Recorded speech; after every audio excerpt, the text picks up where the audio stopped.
Hello everyone, this is Checking the Microphone. If you can hear me, hit the like button on this stream and hit 1. Don't just hit 1, do both. It really helps me out, and my ego desires the attention.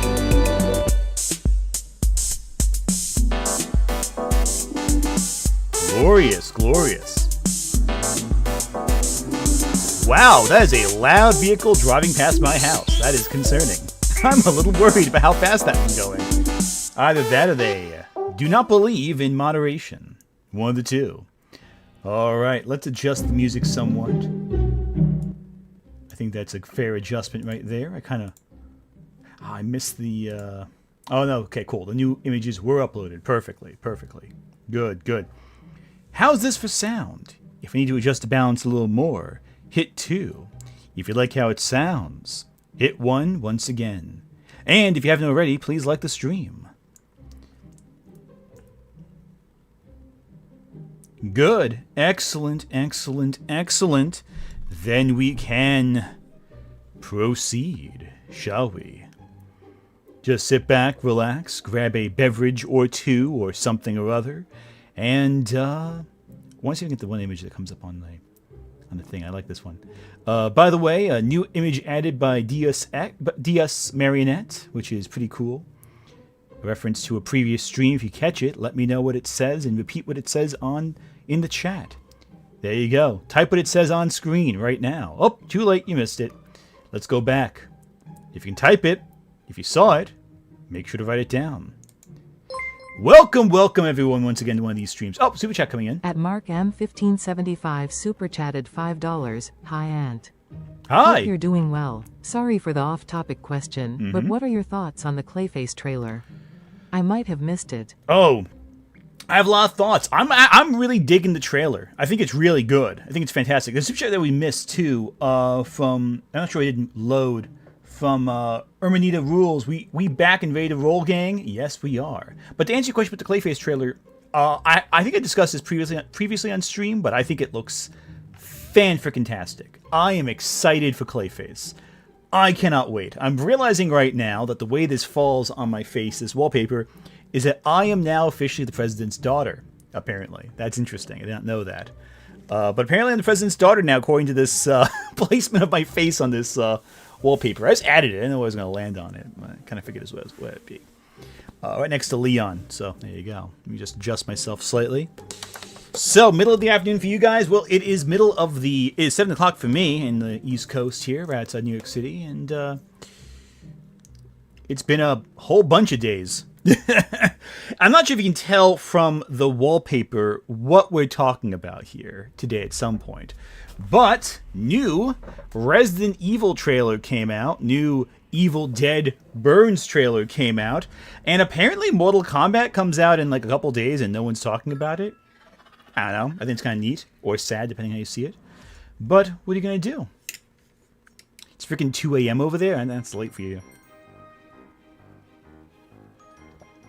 Wait, well, Anthony, you look good in the dress. Well, you know, I gotta say, it's weird how my shoulders extend past my jawline. But it's all good. Yeah, I love Resident Evil 4. Resident Evil 4 is great. Here's the thing.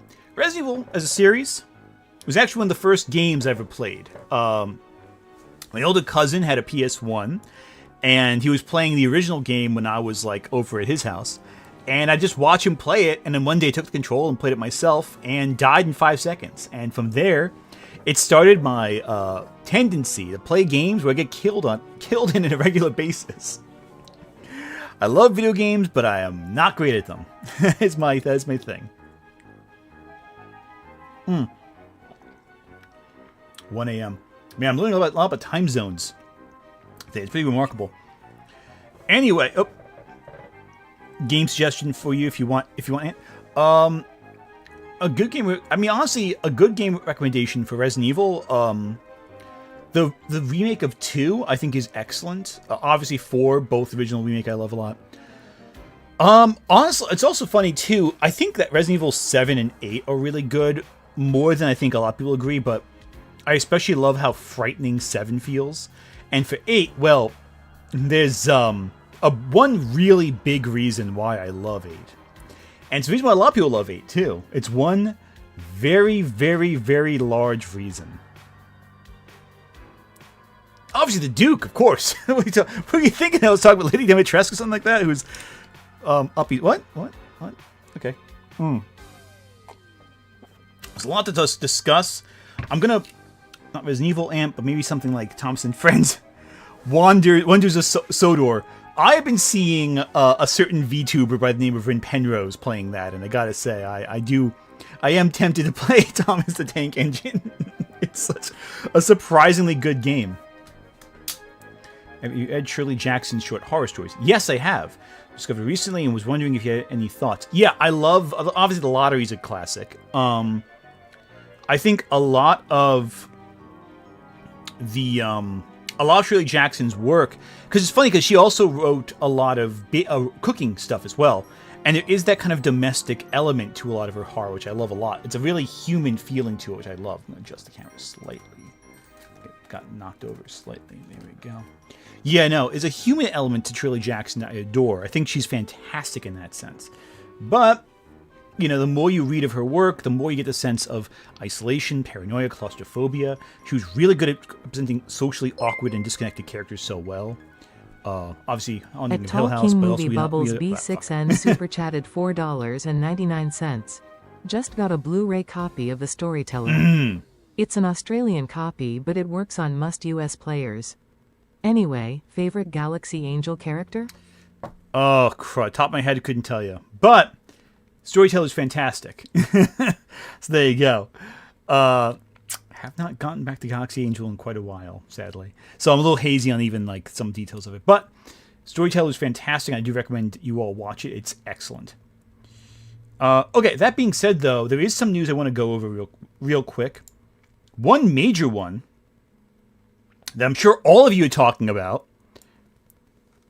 The Devils is getting a re-release. I'm sure all my film buff fans in the audience right now are super hyped that the classic 1971 film The Devils may be getting a release in 4K unedited. I know. Everyone's chomping at the bit for more Devils stuff. But The Devils is apparently... apparently there is a 4K restored version of The Devils that is coming to the Cannes Film Festival this year that was taken from the original film negative. Now, The Devils is unlike any other film you've ever seen. It is a historic epic, is the best way of putting it, in the most horrifying sense of the word. It's a story of lust, mania, obsession, murder. Ken Russell was nuts. And this... Space Jam 2 fame. Yeah, the Devils... The nun from the Devils did appear in Space Jam 2. Everyone's favorite, alongside Alex from A Clockwork Orange. Bizarre combination. They put her in the freaking Space Jam movie, but not the movie a 4K release uncut. This film, for many years, was actually not released on home media in its uncut original format. But now you get a 4K restoration that's going to be incredible. You're probably wondering, is it Vanessa Redgrave? Oh, I forget if that's her. I know it's obviously, what's his name from Gladiator and The Brood.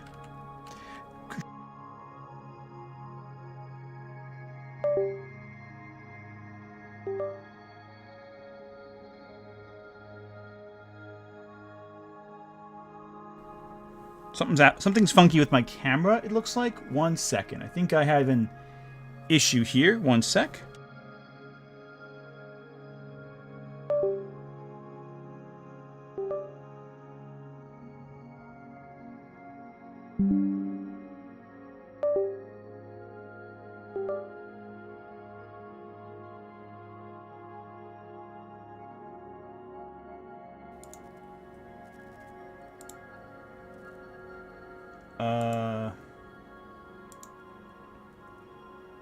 Okay, we on yet? Okay, we back on with audio? Okay, cool, that was weird. Sorry, but I'm not sure what's going on right now. Some scuff here. Yeah, it looks like there's a little bit of scuff on the camera. 1 second, I'm going to fix this up real quick. My apologies there. We'll get this fixed up right away, don't worry. Okay, that's the USB. Alright, let's try this up. Looks like there might be a little bit of an issue here. Okay, that's strange. I'm not sure what's going on here with the camera. I'm going to just turn it off temporarily. 1 sec. Not sure what's going on there. Sorry about that, guys. It looks like I'm having a little bit of an issue with my camera. That's alright. That's alright. Audio's still frozen. Okay, that's annoying. Let me see if I can reset it. I'm not going to waste time turning it back on quite yet. I'm going to try resetting the camera from the computer. Not sure what's going on with that, but that's okay. Stuff happens. We just got to roll with it and go from there. Okay, so I'm going to just turn the camera back on. Nope, still acting up. Okay, that's fine.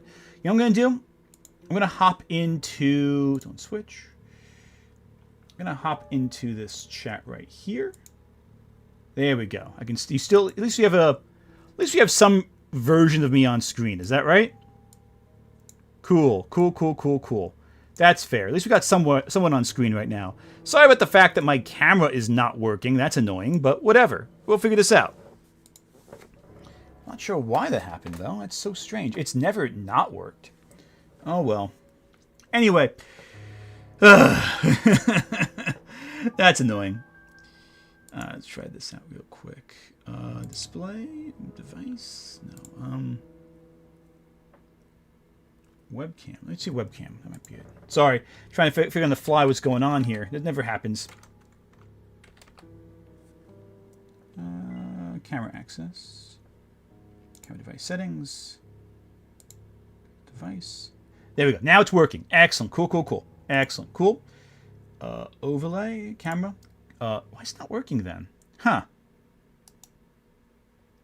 Properties. Yep. Deactivate. Activate. Cool. Now we're back. Excellent. Cool. We're back now. Perfect, perfect, perfect. Excellent. Cool. Sorry about that. That was weird. Sorry for the scuff, guys. It happens. Anyway, we're back on now? We're back on? Good. Looks like OBS had an issue, and that work happens. Anyway, back to this. Cool. Excellent. So, we are alive now. We're back on schedule, and we can keep going. Sorry about that. I don't know what happened. That was weird. But we're back. So, it's been a bit of a hectic couple of weeks. There are a couple things I want to focus on real quick. For one, we have a... Yeah, no, it was so weird. I don't know what happened just now. That threw me off entirely. Oliver Reed, thank you so much. There we go, Oliver Reed. And Vanessa Redgrave was... Yeah, she's the nun. Yeah, exactly. She's the nutty, crazy nun who, with a hunchback. Yeah, sorry about that. Anyway, on that uplifting note, let's dive into a couple topics here. One thing I want to talk about before we get started with all the fun stuff is, unfortunately, I am aware that Noah did have an apology. That's delightful. I think he needs to stop. Like, he just needs to get off the internet for a very long time at this point. I saw the apology. I'm not going to burden you with it because you don't have to. I don't want you even freaking to listen to it. If you can see it if you want. I can tell you right now that I do not accept his apology and have heard some very interesting recordings from his Discord, which I will not be playing on stream unless you all ask. If someone sends a super chat asking me to play the recording, I will. Otherwise, I won't bore you with details about it. But what bothers me, let me actually go let me go that real quick, actually, with Noah. Because I feel like it's worth discussing this real quick, just briefly. Because I think like every creator in my sphere needs to discuss this at some point. You know? So, I know Eric Debunks, Dane from Chillcast, they all discussed this post as well. But I think it's very disingenuous what Noah did right here. I'm going to talk about it real quick. Does it show up on screen? No, it does not. Let me adjust. So Noah is going... Let me adjust. It's a little bigger. There we go. Cool. So Noah is going about the process with this. It's very not good. It's gone on for too long. He's right now saying right here. I just want to read what he says real quick right here. I definitely feel a huge weight off my shoulders now that I won't be covering grifters with my content going forward. I think one thing I've realized now is how much covering them affected my mental health. I'm so sorry to hear that, Noah. And also changed me as a person. And not for the better, I'd rather go back to what I was good at when I started YouTube and advocate for the autistic people like myself while discussing pop culture. It's a much healthier thing to do and more productive too. Once again, I apologize to everyone I've hurt with this Hunting Grizzly Bears series. Noah, the problem isn't that you were talking about grifters. The problem is that you plagiarized your work multiple times and then you tried to imply you wanted to get better. I thought you wanted to get better. I was going to help you get better. And then you stabbed everyone in the back again afterwards, proving you did not in fact want to get better. So, go fuck yourself. Anyway, back to this. At Nick Wolf 3,885 super chatted $2. Does Noah think he's Weird Al with the suing talk? Yes, I think we should talk about that real briefly then. If you're asking about it, let's bring it up quickly. So I'm going to play for you an excerpt from, very quickly, we're not going to spend too much time on it, because again, I don't want this to become a drama channel at all. I'm genuinely tired of talking about Noah. I will say this too, actually. Noah being a shady grifter, proving that with that post, that's what he proved. He's proving he's a grifter. Because he can just talk, he says he's like fighting the culture war. Well, we weren't fighting the culture war. We were arguing against the culture war. through your actions, you just proved you don't actually believe what you said. You just proved that you don't actually buy into anything you're talking about, and that you were just doing this because it was a successful series of videos for you. Being a part of the culture war? No, you were opposing the culture war. So why'd you phrase it that way? Why didn't you phrase it that way? I don't know. But, yeah, no, this isn't going to affect me all that much, this whole controversy. Because this week alone, my channel has grown. My channel is doing fine. This is going to affect the smaller channels way worse. I know Eric Debunks, he was talking about this on stream. Let me bring that up real quick, because I think it's worth listening to. More than Noah, I'd rather talk about a channel that's worth discussing, and that's Eric.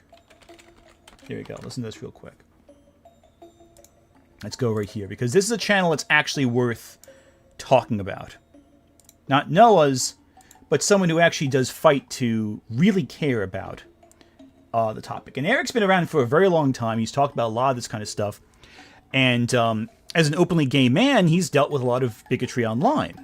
So he's firsthand used to people being farewell friends. The friends who show up briefly and then leave. So let me go right here for a bit.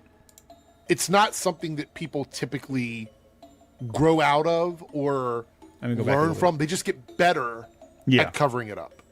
All right, so this was sent to me. Right here. I do want to talk about this and give my final thoughts on all of this because it's already a longer video. Otterly Noah posted, I definitely feel a huge weight off my shoulders now that I won't be contributing to the culture war with my content going forward. Contributing to the culture war. So Noah didn't perceive himself as someone fighting against this fake culture war. He saw himself as part of the culture war. That's an interesting perspective. I think one thing I've realized now regarding the culture war is that it does skip ahead a little bit. Here's the same thing we've read. What you consider to be the culture war, like fighting back against harassment, bullying, all those things, it's not going to fix everything completely. No, 100%. I was never under any false pretenses that what I do or what anybody does in the space is going to fix everything. And fix it completely wasn't even, in my mind, a concept. It's little bits of chipping away at this to break down YouTube's algorithm and to drive less people into that outrage hate content. We know it's working. We see it's working. Mm-hmm. I've talked about it. I've shown evidence of it. We've even had the content creators like Quartering Melanie Mack. Several. Yeah, so he goes into this going, I want you to watch his video eventually. It's very good. Eric is very good at talking off the cuff. Again, Eric has an open invite to this stream that Noah used to have, but then betrayed our trust. So, there you go. But the thing is, Noah does this a big apology thing, and in one mouth he says compliments, all this good stuff, and here's what he's saying on his Discord. Let's play it real quick. This was posted. That's all there. This was posted by Nick Andros. We got a copy of it right here. There's a larger version I have been given, but I'm not going to play it because it does have more personal information that plays on it. I'm only going to play a few minutes of this, then we're going to move on because I really don't want to talk about Noah much longer. But Noah does his whole public apology. He's saying, "Oh, I'm so sorry." Kino Flex, everyone else. Ant is one of the last ones mentioned. Anyway, like the fact he's like platforming true. Also, again, being vague about it too, like saying like, "Oh, it's hazy," when he's talking about Camelot and all that. Like, what are you doing? This is straight up slander. I don't know. Could I file something for that? Welcome as a member, lovely Gabby, 21. I feel like Thank you. I could take legal action against that, possibly. His ego snaps, basically. Well, if it's posted on social media, then it wouldn't really be slander. It would be libel. I learned that. Okay, yeah, it would be libel. Could I file something for that? Possibly. That would be through legal means and going to attorneys. But given the fact he is actively trying to ruin my online reputation, and supposedly, he's literally saying, oh, his online... At Tall King Movie Bubbles B6N super chatted $4.99. Did you know that Steve from Blue's Clues now has a podcast? I heard about that. I mean, I want to see that. I want to listen to that. I love Steve from Blue's Clues. He seems like such a cool guy. But yeah, so just to make a long story short, because I'm not going to make you listen to the whole thing, that is Noah on his Discord questioning, could I sue Anthony for making fun of me on the internet? It's telling that after this, also he deleted all the DMs, which are then taken out of context by other people, and in general, just trying to make me look bad. But the problem is that the argument that I did anything wrong is hard to sell to people, because when you have all the evidence out there to look at, none of it really adds up. That's the reality of it. At Tall King Movie Bubbles B6N super chatted $1.99. I hate when mom and dad fight. This is more of a divorce than a fight. I'll tell you that right now. Yeah. So also, yeah, it's libel on in social media, not slander. But even then, like, it's telling that his first instinct to all of this is to get back at anyone who criticizes him. Like, here's the thing. Like, I'm used to getting criticized online. It happens all the time. It'll happen again. It'll happen a million times.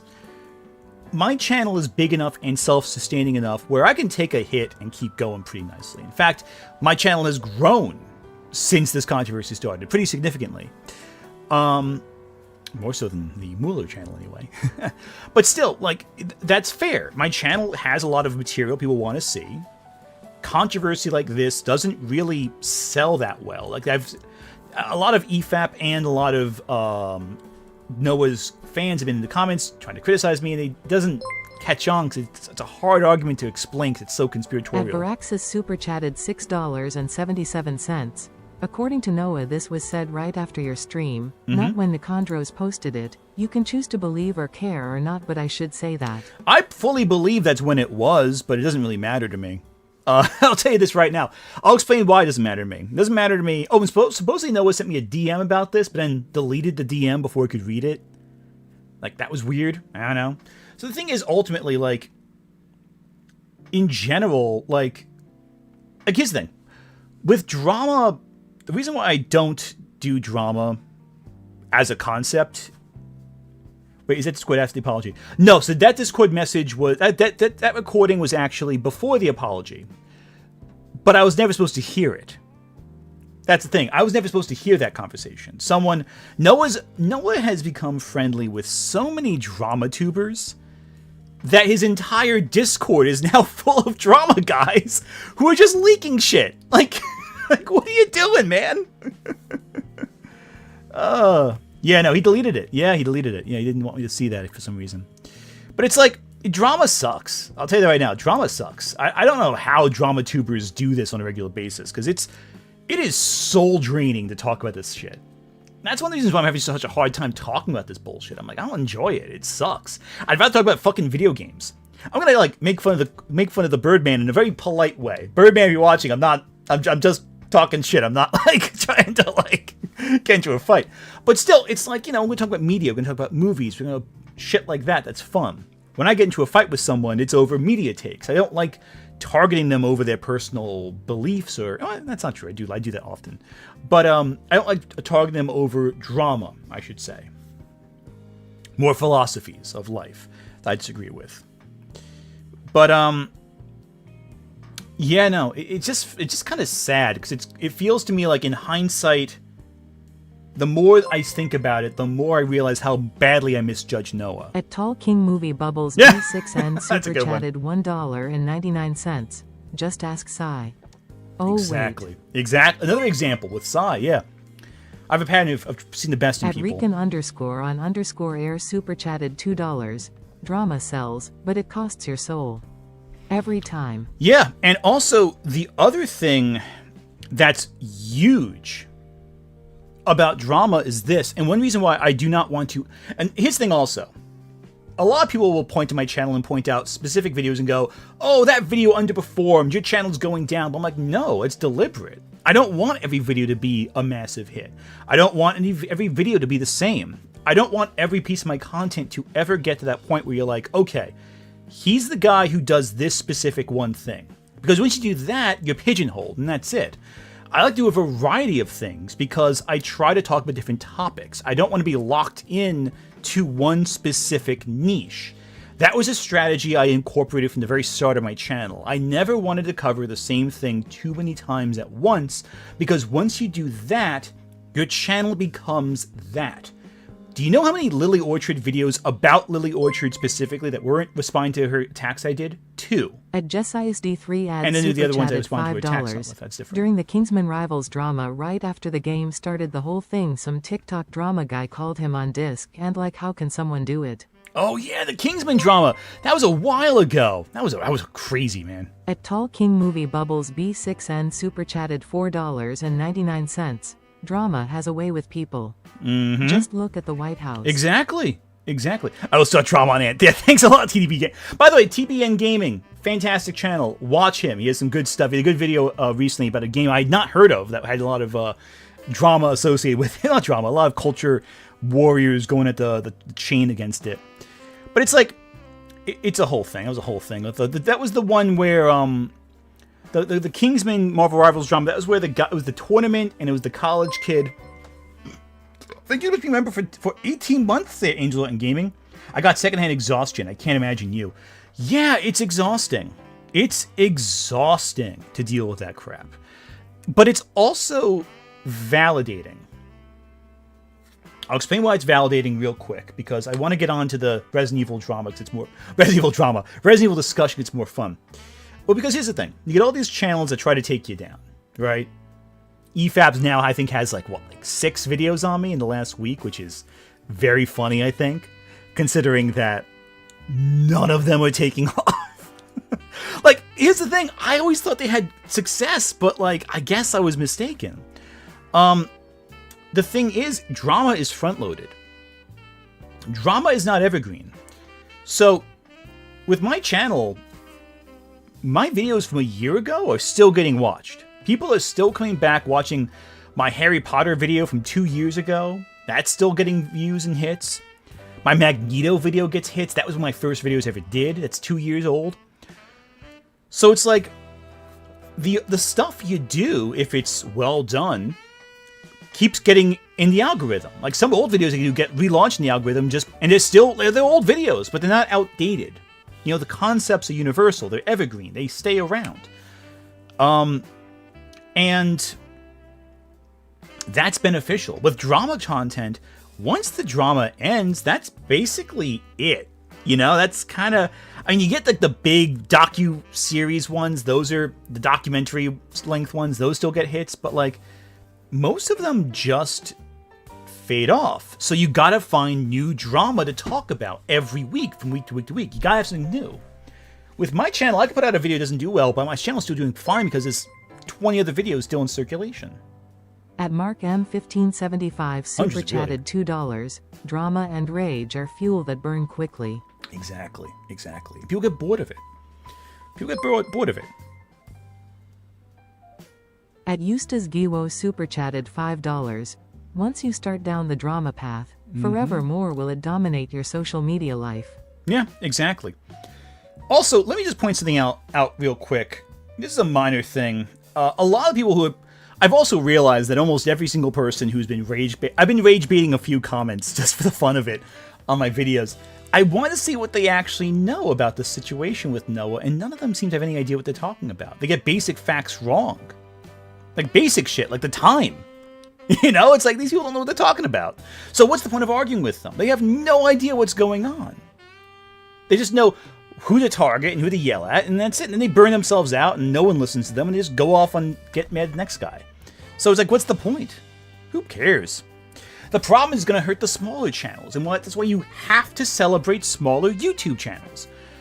One thing I've always done on my channel, I think is I'm very proud of and very happy to do, is I want to uplift creators who have, you know, who are just starting out, or maybe they have a niche, but they just need to have their breakout video, whatever, to get to a larger audience. I like to help people with that, you know?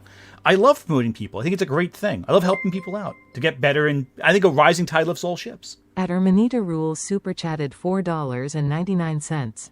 You want to talk about drama? Look at the commentary community with Doothy's video on commentary being slop. They're so sensitive. That was ridiculous. Okay, so for you guys, okay, let me get this. Some of you guys might not know the story. Okay, this is so goofy. Okay, watch this. Let's go to this. I think this is the Doothy. This is it, right? Yeah, okay. So this channel right here, Doothy, right? Decent sized channel, 82,000 subs, 12 videos. So very successful creator so far. Has had a few really big hit videos, 1.8 million for one video. It's fantastic. Put out a video recently from 7 days ago. It's almost at 1 million hits already. Commentary is low-key bad. Re-upload. Why was it re-uploaded? Because commentary channels got mad at her and told her to frickin' change it. Zypher 8677 super chatted $2. Drama is like empty calories. Totally. Good in short term. Completely. Like, this creator got, like, harassed and harangued because she mildly criticized other commentary channels. I still have not seen Crimes New Romans video. I know it's very controversial. I know got a lot of people pissed off. And got a lot of social media analysts interested in his channel. Like, these people are so sensitive. You criticize them once and they fucking break like glass. Meanwhile, like, they expect me to engage and respond. I'm like, no, go fuck yourself. Go fuck yourself.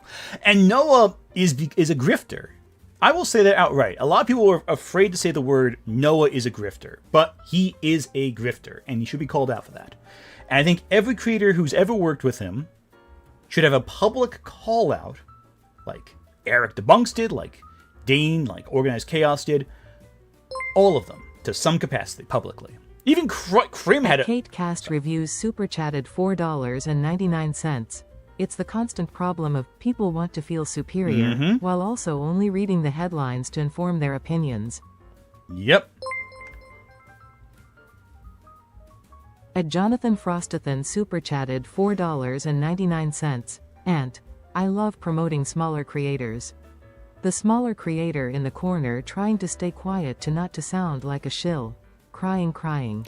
Shill away right now. In the comments section, I want you to post links to your channel.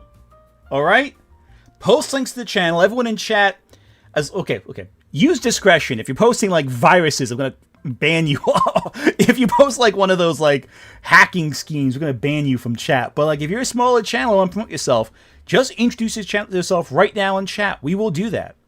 If you're watching the playback after the fact, if you're watching this like VOD or whatever, at this point in time, sell your channel right now. Put it down in chat. Promote yourself.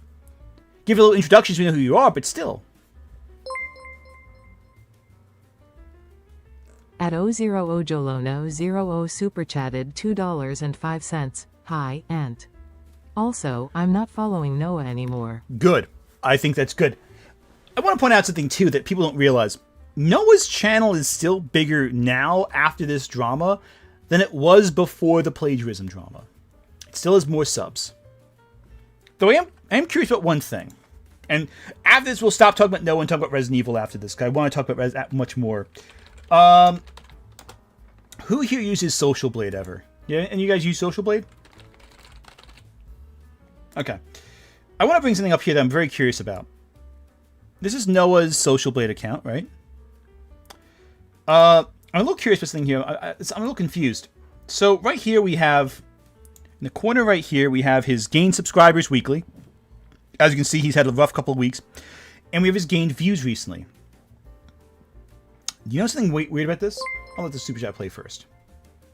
What do you guys notice? At Flazorb super chatted $5. In a field where everyone rushes to report on the same stories, public perception is a drama channel's only asset. It's why they get so mad. Exactly. They have nothing else to draw. I mean, some people have personalities and humor that's funny, but I don't know. Anyway, so let's look right here. Can someone explain to me how Noah lost over 500,000 views on October 27th? How did Noah lose 546,864 views on October 27th. At Jonathan Frostathan super chatted $19.99. Well then, in that case, hi. I am Anthony Gramuglia enjoyer, Death Battle and Mario Kart ranking YouTuber Jonathan Frostathan. Here's my link and my sponsorship money. Hell yeah. Love that. Do it. Follow that channel. At Shadowlance 8212 super chatted $10. So Ant, have you heard the recent Tomino interview? About how he laments how the current generation is authoritarian and don't get Gundam's anti-war message. And how it's been co-opted by military otaku. Yep, I have heard that. And I have to say, he's on the money there. I was talking to Lady Emily a little while back, because she's been doing a whole Gundam rewatch. And it's like, the themes in Gundam are so prevalent and so obvious and so powerful. It's amazing how many people just miss the point of Gundam. It's crazy. Anyway, but yeah, he deleted some... It's nuts. Anyway, but yeah. So, Noah deleted a lot of videos on October 27th, around that time. Why? Why did he delete so many videos? Why then? I don't know. I have no idea. Couldn't tell you. But it's weird, isn't it? Anyway, enough of bullshit drama. Let's talk Resident Evil. No, they weren't the plagiarism videos. They're still on his channel. They're live. He didn't delete those. And they were discovered publicly. He didn't realize what they... Here's the thing. Noah was caught off guard when he did the plagiarism stream. He didn't expect anyone to catch him or meaningfully respond to him. Those were dropped. That video came out January 27th. That's when I found out about all the plagiarism. On his stream publicly. January 27th. I went through the whole DMs, all the notes. January 27th. That was when my stream happened. That's when his stream happened. So why did he delete those videos in October? What happened in October?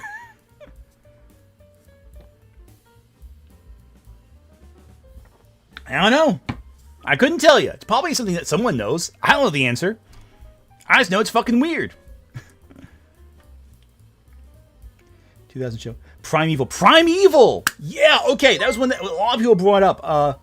Thank you there, Jay Lemon. At Pyramid Head super chatted $5. Hey, I'm Pyramid Head. Hell yeah. I mainly use my channel for my podcast and random video game stuff. Hell yeah. Let's... Heck yeah. Good. Excellent. Okay. Okay. Cool. So let's bring this up right now. Let's go into the first main topic of the day. I'm going to start turning off the music from my the background. Let's talk a little bit about Ranting for Vengeance and the Birdman maybe agreeing on something for the first time in human history. I know. Oh, okay. Not really, but like kinda. They kinda do. So first off, let's talk a little bit about Resident Evil, right? The new trailer. Let's take a look real quick together. So we're all on the same page as to what we're talking about here. Let's bring it up. Wait, that's not right. One sec. Let me bring this up. I'm a YouTuber who prepares for his streams ahead of time. There we go. Cool. So we're not going to play the whole thing because I don't want to get struck. But like, I don't know about you. I kind of love this trailer. This is great. Like, look at this. Look at this stuff. You got your human focus on a little lonely human guy and Zach Cregger's name. Zach Cregger, by the way, is the director of both Barbarian and Weapons. He was also on a skit comedy show in the 2000s called The Whitest Kids You Know, which is one of the funniest comedy sketch shows from that era, I think. Yeah, no, I freaking love... Yeah, Noah is that bad. Yeah, Noah... Again, listen. Okay, last word on Noah, because I've seen people in chat still talking about it. The word grifter, I once defined as someone who is like snake oil. They sell you something that you don't need. they're lying about just for the sake of getting clout and money. WC Wit super chatted $5. If there's any franchise where a story within the world, not just a straight adaptation of any game's story, can work damn well, it's Resident Evil. 100%. 100%. Because Resident Evil is more than just characters. It's the setting. It's the world. It's the... Hell, there's fucking... Hell, like, look how many times they've reinvented Resident Evil, right? It used to be a series about zombies in a mansion. Then it was zombies in a city, right? They did a couple games of that. Then Code Veronica. Zombies in, like, a landmark of some kind. And then you got frickin' Las Plagas in Resident Evil 4. And the whole game series changed. Still Resident Evil. Resident Evil 6 is an action game. Pure action. Still Resident Evil. Resident Evil 7, they fight mold. Still Resident Evil. Resident Evil 8, they fight werewolves, vampires, possessed dolls, and gillmen. And like demonic eldritch mold monsters still. It's still Resident Evil. The games are able to be the bioweapon vibe. They're sci-fi horror at their finest. Still. Medley. Yeah, Wave is right. The Wave was, first off, Wave, thank you for jumping on chat. Yeah, Wave is right. Resident Evil 9 is like a medley of all the Resident Evil styles. It's everything at once. It's great. And has motorcycles off the side of buildings. Lovely Gabby21 super chatted $4.79. The Punisher with the words trans rights above him from one of the thumbnails is pretty badass. NGL. Which one's that? That's is that in? Oh yeah. I love how Ranting for Vengeance does this, and like he thinks this makes the Punisher look bad when it's like it goes so fucking hard. I love it. Anyway, this trailer has a lot of people divided because this character is an original character. He's new to the series. This game maybe takes place during Raccoon City, but there's a lot of snow. Things have happened. There's a lot of snow that shouldn't be there. This does not look like Raccoon City. Looks like a cabin. There's a camera thing there. I'm in like a seriously fucked up situation right now. Some people are saying that the looks like he has a cell phone. That might be the camera from right here. So like little camera right here. Where is it? Right there. So there's a scene where there's like a big flash on it. That might be from that and not like a cell phone light. At WC Wit super chatted $2. Speaking of Punisher, rip Jerry Conway. Jerry Conway passed away. I think it was last week or 2 weeks ago. Fantastic writer. The creator of Punisher, The Jackal. At Angels Art and Gaming super chatted Ms. $2. Marvel, Carol Danvers. Was he the one that made the gay Venom thumbnail? No. Ranting for Vengeance did not make the gay Venom thumbnail. That was Endymion TV, who made multiple iterations of the gay Venom thumbnail, which I think is hilarious. Yeah, Jerry Conway, of course, wrote one of the most important comic book storylines of the 70s. It was in my opinion, the Bronze Age of comics. I know it was like a date it started, but the Bronze Age really starts with two stories. It starts with the Green Lantern, Green Arrow story where Speedy gets hooked on heroin, and it starts with the death of Gwen Stacy. And the death of Gwen Stacy was written by Jerry Conway. Also, 73. That's way too young. Co-created Werewolf by Night. Werewolf by Night, again, being one of the best MCU projects in the last 10 years. Yeah, I freaking said it. But also, did a lot for horror. He's the guy who created Ben Reilly, you know? He created the Jackal, created the Punisher. He created so many iconic characters who've gone on to have such a life beyond him. And, yeah, it sucks. It fucking sucks when you lose a legend in the comic industry. Because so many people enjoy the work they create, but never remember their names. And that fucking sucks. But their work lives on beyond them. I just wish they got paid more in life for the creations that they produced. Wouldn't that be crazy? Comic creators getting paid fairly for the billion-dollar franchises they spawn. Wouldn't that be something?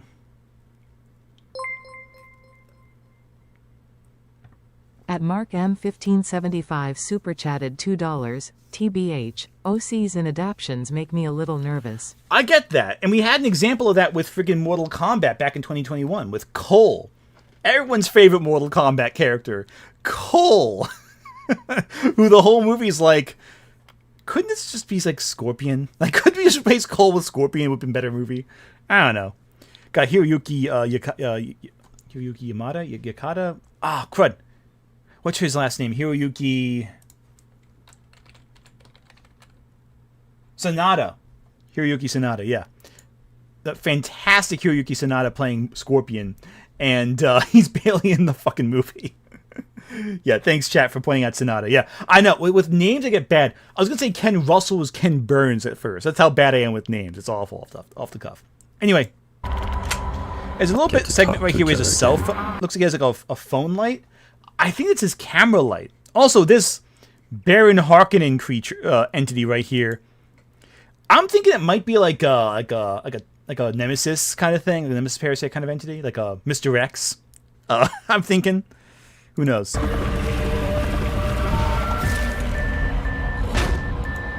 So this shot right here is a lot of people concerned. It feels like freaking Evil Dead. By the way, Evil Dead Burns. That trailer looks freaking awesome. I'm so hyped for Evil Dead Burns. That looks incredible. My Arrakis. Yeah, I know, right? What's the Baron Harkonnen doing in Resident Evil? I don't know. The Wave Runner. Thank you for being member for 17 months. Even more so than Ethan, he gives Clancy Jarvis vibes. Yeah, I can see that. Again, this new movie gives me like Resident Evil Outbreak vibes in general, which again tied in with Resident Evil 9. So I'm excited for this. There's a lot of elements here. Like this feels like Raccoon City. This feels like Resident Evil. I just wanted you to know. I don't need this to be perfectly faithful. I just want to be good. This shot right here is insane. Look at that. Look at that insanity. They're freaking jumping and splattering like balloons on the ground. It's incredible. I'm hyped. I am hyped so much to see this, but some people are not. One of them is Ranting for Vengeance. The new Resident... Some supers play? At Pyramid Head super chatted $5. Cregger has confirmed the heavyset monster is an homage to Judge Holden from Blood Meridian. Really? Oh, that's exciting. That's exciting. At TH3 Active Threat super chatted $2. Ant, why did you get my Blue Sky account banned? I have no idea who you are. I've never reported a single Blue Sky account in my life. So I have no idea who you are. Sorry. It sounds like someone else reported you instead, not me. You might have been talking to me at the time, but someone else probably reported you. I don't report anyone on Blue Sky. So I can't speak to that one. Anyway, this kid. Oh, and also, for the record, I didn't ban Blackish either. Blackish I did not ban at all either. He did him... I don't know what he did. I didn't even watch the video that supposedly got him banned. I know someone re-uploaded it. I didn't watch it. Blackish, for those of you who don't know, has been going around saying I got him kicked off of YouTube. What he's ignoring is he got 2 videos of his previously knocked off of YouTube because of content. He repeatedly re-uploaded it. And then a third video came out. Had, apparently in the first second of the video, a joke that involved violence inflicted against me. And he got, I guess the AI registered it because it was 3 strikes you're out. That's the thing you got to remember. A lot of these channels, they don't get taken down by people. They get taken down by bots. So, anyway, back to this. Ranting for Vengeance. The reason we're going to talk about this, I want to show the spectrum of reactions to Resident Evil, the new movie. And we haven't had a good old reaction to, like, really terrible film takes in a while, so I feel like going back to the old ways of doing things on streams. Let's take a listen. The Evil movie, if you could even call it that, is certifiably absolutely fucking retarded. Imagine everything that... Oh, Ranting for Vengeance, you never change with your edgy slurs. That was awesome from the original PS1 Resident Evil games. Now forget about all of that. Make the main character some spasticated cock and create a movie that has nothing to do with Resident Evil and is instead generic modern shit. There's really... Buddy, okay, let's take a step back here. Let's take a step back here.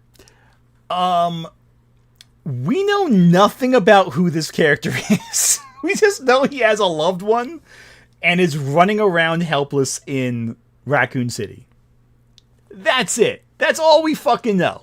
Buddy, we know nothing else about the character. But Ranting for Vengeance in his obsession, I guess, has to jump into like the biggest slurs possible because he has to be the edgy big boy who has the most adult opinion in the room, and that means sounding like a small spoiled child. Really only 2 scenes, maybe 3 actually, now that I think about it, where there's like proper zombie stuff going on, and so yeah, it's a love letter to the games. No thanks, bro. Well, hang on a second. Okay, A TH3 Activity Threat super chatted $2. I am not sure you have a habit of lying easy pickings. Hey, listen, buddy. Believe me or don't, I don't know who you even are. So I can't even speak to anything about you. I have no idea where you came from. I have no idea what your account was. I have no idea what you said. Chances are I might not have even read it. I don't know what to tell you, buddy.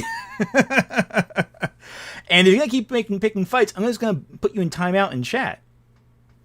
And that one I will do. Anyway.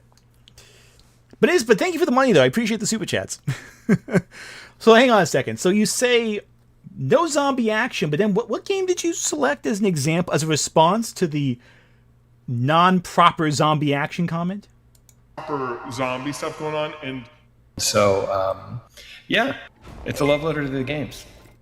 No thanks. Oh yeah, Resident Evil 4, the game with all the zombies. Scorpion, I think remember 15 months. What separates the film OC from Ethan Winters? Almost nothing, honestly. And Ethan Winters is a great character in terms of him being a great character to project yourself onto. He's interesting. I like Ethan Winters. He's neat. I like Ethan. He's cool. So apparently he's... What's up? At Tall King Movie Bubbles B6N super chatted $1.99. Watch P&S with Gotterbelt. My favorite anime. Panty and Stocking. Yeah. Oh, I've seen Panty and Stocking. I love how they brought it back for season 2, by the way. That was fun. I remember, I think it was Kyla T I was talking to when the season 2 was airing, because she kept posting pictures of those, like, 2 twinks. So great. Anyway. So RE4, the game with no actual zombie action in it, and would be a perfect example of what Zach Cregger's talking about, where there isn't scenes of proper zombie action. By the way, saying there's only 2 or 3 scenes of that happening, the movie itself, most zombie movies usually only have 2 or 3 big scenes of zombie action. You look at the original Night of the Living Dead, they were basically a couple key scenes of violence and intensity, and the rest of the film was the build-up, the isolation. Because if you have a movie that's just zombie antics, you basically just have the original Resident Evil films, where it's just like nothing but zombie fighting and monster fighting and all that, and there's no plot, there's no cohesion, and that sucks. I recently watched, and it's going to become a video soon, Resident Evil Welcome to Raccoon City. I have a couple Resident Evil videos planned. That's one of them. The movie itself does not have a lot of traditional zombie action in it. But the scenes it does have are bland and boring. It has more scenes, but they're boring. At O0Ojolono00 super chatted $5.14. I don't know what I was doing with my channel. It's just a couple of cringy NASCAR and Gary's mod vids. Hell yeah. We got the channel link right there. Go check it out. At Tall King Movie Bubbles B6N super chatted $1.99. I thought you said zombie on zombie action. No, that would be Frankenhooker. Is what you're thinking of with that. Actually, they are zombie movies where they have sex, but that's a whole other discussion. Or it could be Necromantic. Any Necromantic fans in the chat? I hope you don't say yes, because that movie sucks. At the Waverunner super chatted $5. One of RE's most defining moments is the itchy, tasty leather in the first game. It's always been about the little guy, not just the heroes. Exactly. It's always about the humans in the margins of the story. One of the most, I think, disturbing elements of the original Resident Evil isn't even in the game itself. It's Lisa Trevor's backstory. Honestly, the entire thing with Lisa Trevor is vastly more frightening than anything else in Resident Evil, the first game. By a mile. Lisa Trevor's backstory is heartbreaking and deeply indicative of the cruelties of Umbrella as an organization. Hopefully my link doesn't have anything malicious. I certainly hope not. At 00000 super chatted $2.05. Hopefully, my link doesn't have anything malicious. Here's hoping not. That'd be really bad if you did that. But anyway. Back to this. Bro. Before I get into it, if you like these videos and if you want to really help out the channel, you can check me out over on Patreon or buy me a coffee. So the only rebuttal people have for this argument that I'm making right now every single time is that the movie isn't out yet and you don't know what it's actually gonna be like. Well, when you get the plot trailer and the director himself coming out and telling you that this movie is going to be nothing like Resident Evil, I think it's safe to say that it's just garbage. Believe it or not, this Well, let's hear what he says. movie doesn't utilize zombies that much. So, yeah, it's a love letter to the games, which I fully, obsessively love. Fuck you! Ranting, let me ask you a question. How many zombies do you think are in the original Resident Evil games? Like, let's talk for a second about the first 3 Resident Evil games, right? The mansion is itself a massive puzzle. Right? The entire mansion, the Spencer Mansion in the first Resident Evil game, it itself is the puzzle. Do you count the Cerberuses, like the little zombie dogs, as examples of zombie action? Hell, the finale of each Resident Evil game doesn't feature typical zombies. It features characters who are like the tyrants, the nemesises, like Mr. X. You got the G-virus infection with, what's the name? Bilkin? William Birkin. William Birkin. There we go. Bilkin. You got the Nemesis at the end of Resident Evil 3. 4 and 5, forget it. They're not even zombies in that. They're the Los Plagas. They're not even close to zombies. William Birkin. Thank you. Yeah. It's funny, too, because I've been saying William Birkin in recordings so often, and my brain, I guess, short-circuited on it. Like, the mansion is the bigger problem. And even in the mansion in the first Resident Evil game, you got all the infected animals. You got Lisa Trevor, who's not really a traditional zombie either. You got the human villains, who are always a big thing. Like, for example, Resident Evil 2, Brian Irons is way more vile than any of the fucking zombies. He's just a corrupt police chief who's been, at the expense of his own town, he's been selling the soul of Raccoon City out to a company for his own profit, and hopes to extort the fucking company for profit and survival. It's a big deal. There's tons of animals, tons of infected creatures. There's tons of human villains. The Lickers aren't traditional zombies either, really just monsters. You really don't need a whole lot of scenes of zombies. You just need characters bottled up in a specific location. The zombies don't have to be present to be felt because you don't have to be fighting zombies all the time. You know? Tons of dogs. That's not traditional zombie action.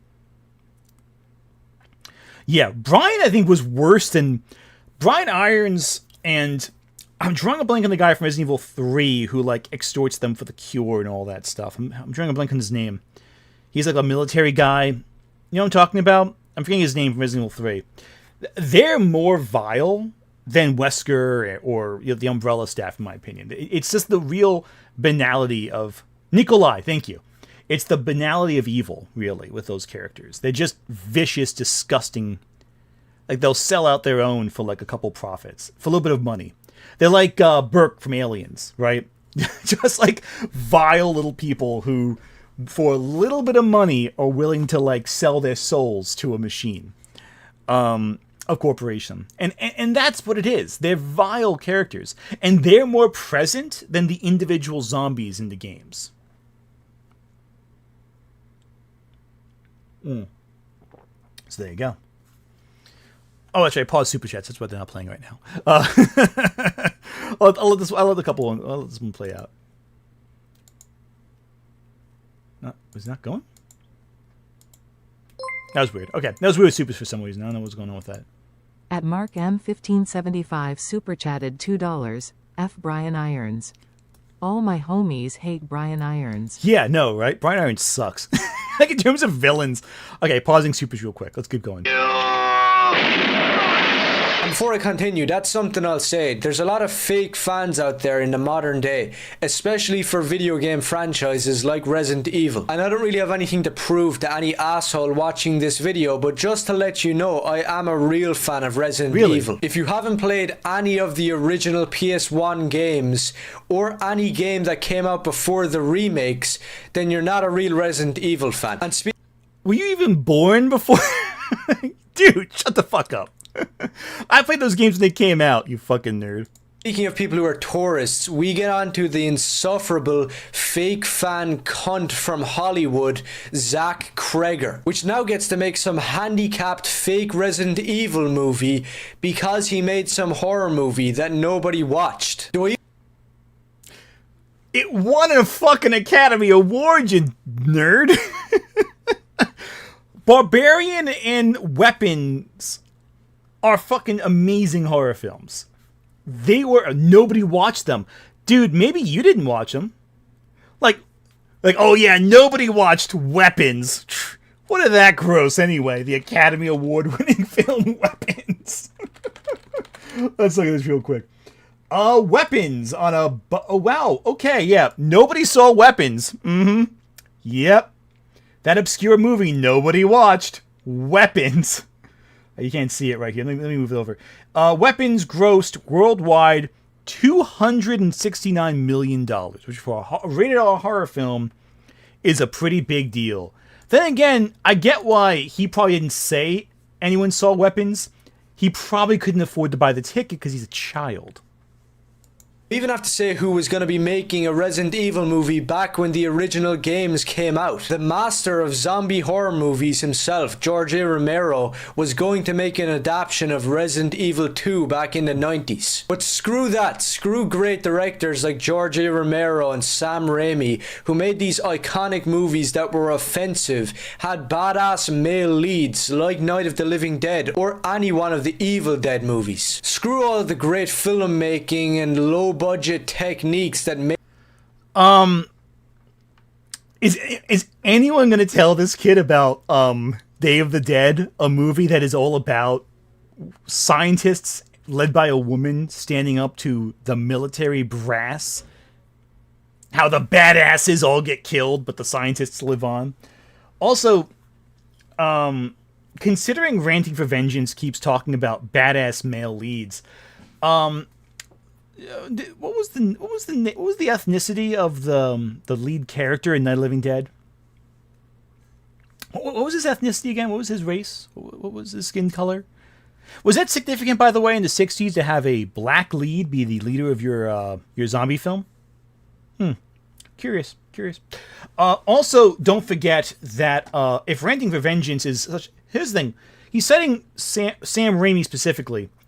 What happens to Ash all throughout the first Evil Dead movie?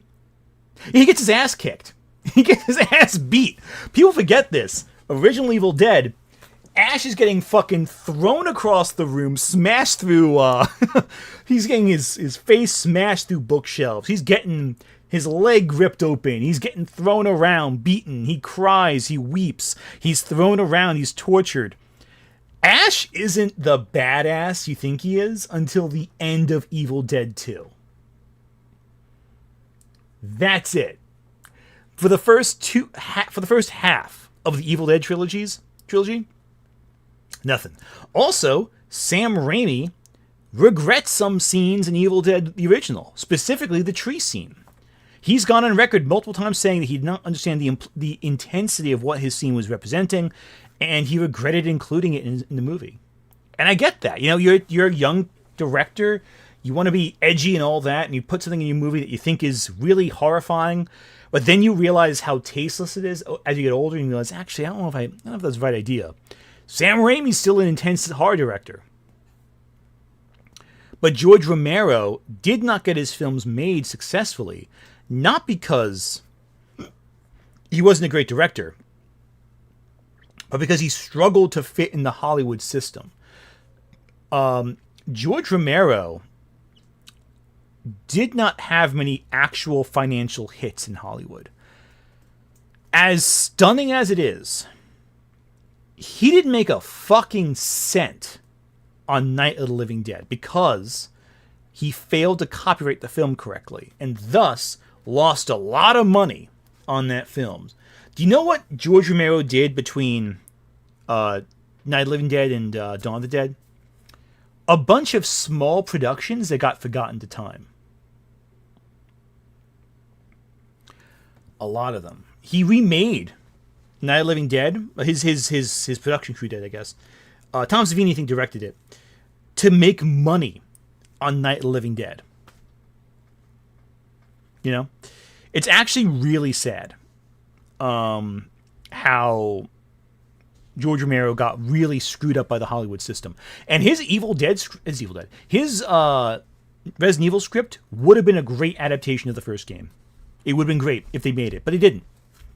Granted, I think the director of Event Horizon on paper sounds like a good choice for Resident Evil, but in execution, not so much. Let's let some Super Chats play real quick. At Confused Rune Super Chatted 41 cents. I don't have anything to prove, but a classic. Yeah, exactly. At WC Wit Super Chatted $5. RFV probably thinks not making over 500 mil equals no one saw. Yeah, he has no perspective of reality as to what film budgets are. I can guarantee you that. At WC Wit Super Chatted $5. George Romero's Day of the Dead is a critique of toxic masculinity. Mm-hmm. A pretty damn thorough one at that. Completely thorough. I think Day of the Dead is the best, one of the best of the trilogy, I think. At It's Your Boy 562 Super Chatted $1.27. Just got here, what's the lore? So far, Ranting for Vengeance and The Birdman both have videos critical of the new Resident Evil movie. We're going to see where they agree on, to see if they have any common ground to match the two. I feel so bad for The Birdman. He's going to, like, log on and see this going, like, what the fuck's Anthony doing? Anyway, let's keep going, shall we? Okay, cool. Made those masterpieces. How about we get the most corporate Hollywood slop movie that looks like every other horror movie that was ever made in the modern day, and we just slap the... Ranting, have you seen the movies that Zach Cregger made previously? Because if you have, you realize that his films are not corporate slop. They're fucking unique.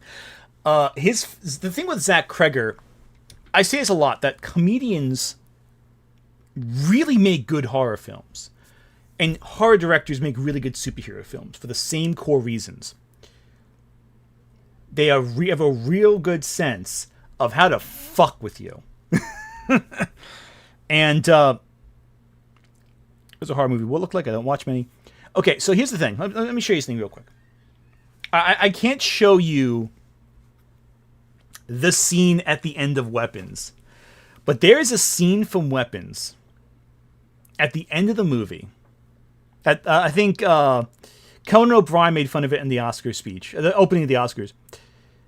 It is a scene that is somehow both making fun of Ferris Bueller's Day Off and one of the greatest, most brutal, most gnarly fucking kills involving a horde of children. And it's hilarious. Listen, when I tell you, the entire theater, when I saw this, everyone was laughing their ass off the entire time, up until it got to the goriest bit, and then everyone's kind of like, ooh, actually, they all squirmed in their seat, but they were still laughing and giggling. It was amazing. One of my favorite recent horror movie experiences in the theater. Being in a packed theater at the end of Weapons, because it's such a crowd-pleasing moment that is so over the top and so violent and so, like, tasteless, but also so genuinely funny. If you see that and don't find it deeply funny, I gotta tell you, Also, let me tell you something else. The fucking inbred monster from Barbarian, that's basically Lisa Trevor. That's the same vibe and note I'd imagine Lisa Trevor would have. Incredibly tragic, but also deeply disturbing from how disconnected from humanity it is. Like a deeply tortured, deeply depraved, but also deeply sad and sympathetic entity that you don't want to see hurt, but you also want to put out of its misery because it's just so dangerous and so brutal, but also so heartbreaking. Barbarian gets a vibe that so few horror films do. It walks that line so well. And again, both Weapons and Barbarian have a lot of build-up. Like the first third, it's build-up. People forget this about Evil Dead. The first half of Evil Dead is build-up. A chunk of Night of the Living Dead, nothing happens. There is no zombie action. You know what? How much zombie action you get in Night of the Living Dead? You get the beginning, and you get the last 15 minutes. I'm going to show you right now, actually, because it's public domain. I can just show this to you if you want. Night of the Living Dead. This is all public domain, so you can't copyright strike me for this. Let's watch a little Night of the Living Dead real quick. I want to show you something real cool. Classic cinema right here. Let me show you something right here. Let me show you. This is how you do. This is the badass movie that Ranting Convention was saying, oh, it's so badass and gnarly. Like, it is a great movie. But, like, this isn't traditional zombie action either. Look at this. Look how he kills this guy. And by the way, we can watch this whole movie. It's public domain. I could legally watch it for free. Look at that. Hit his head on a tombstone. And there's your zombie. And from here you get one of the greatest zombie movies of all time. They're coming to get you, Barbara. Look at that. This is not traditional zombie stuff. This is a guy in a suit chasing after a woman. You got that a ton in the old gothic horror films. This was done in broad daylight. And let me show you something else that this movie does that's different from a lot of other zombie films. So watch this bit right here. Watch this part. So she's in the car. She's trapped. Zombie's trying to get in. Watch what he does.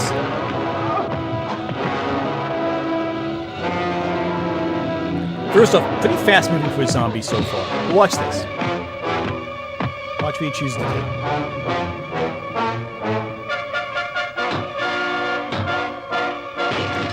Right there, tools.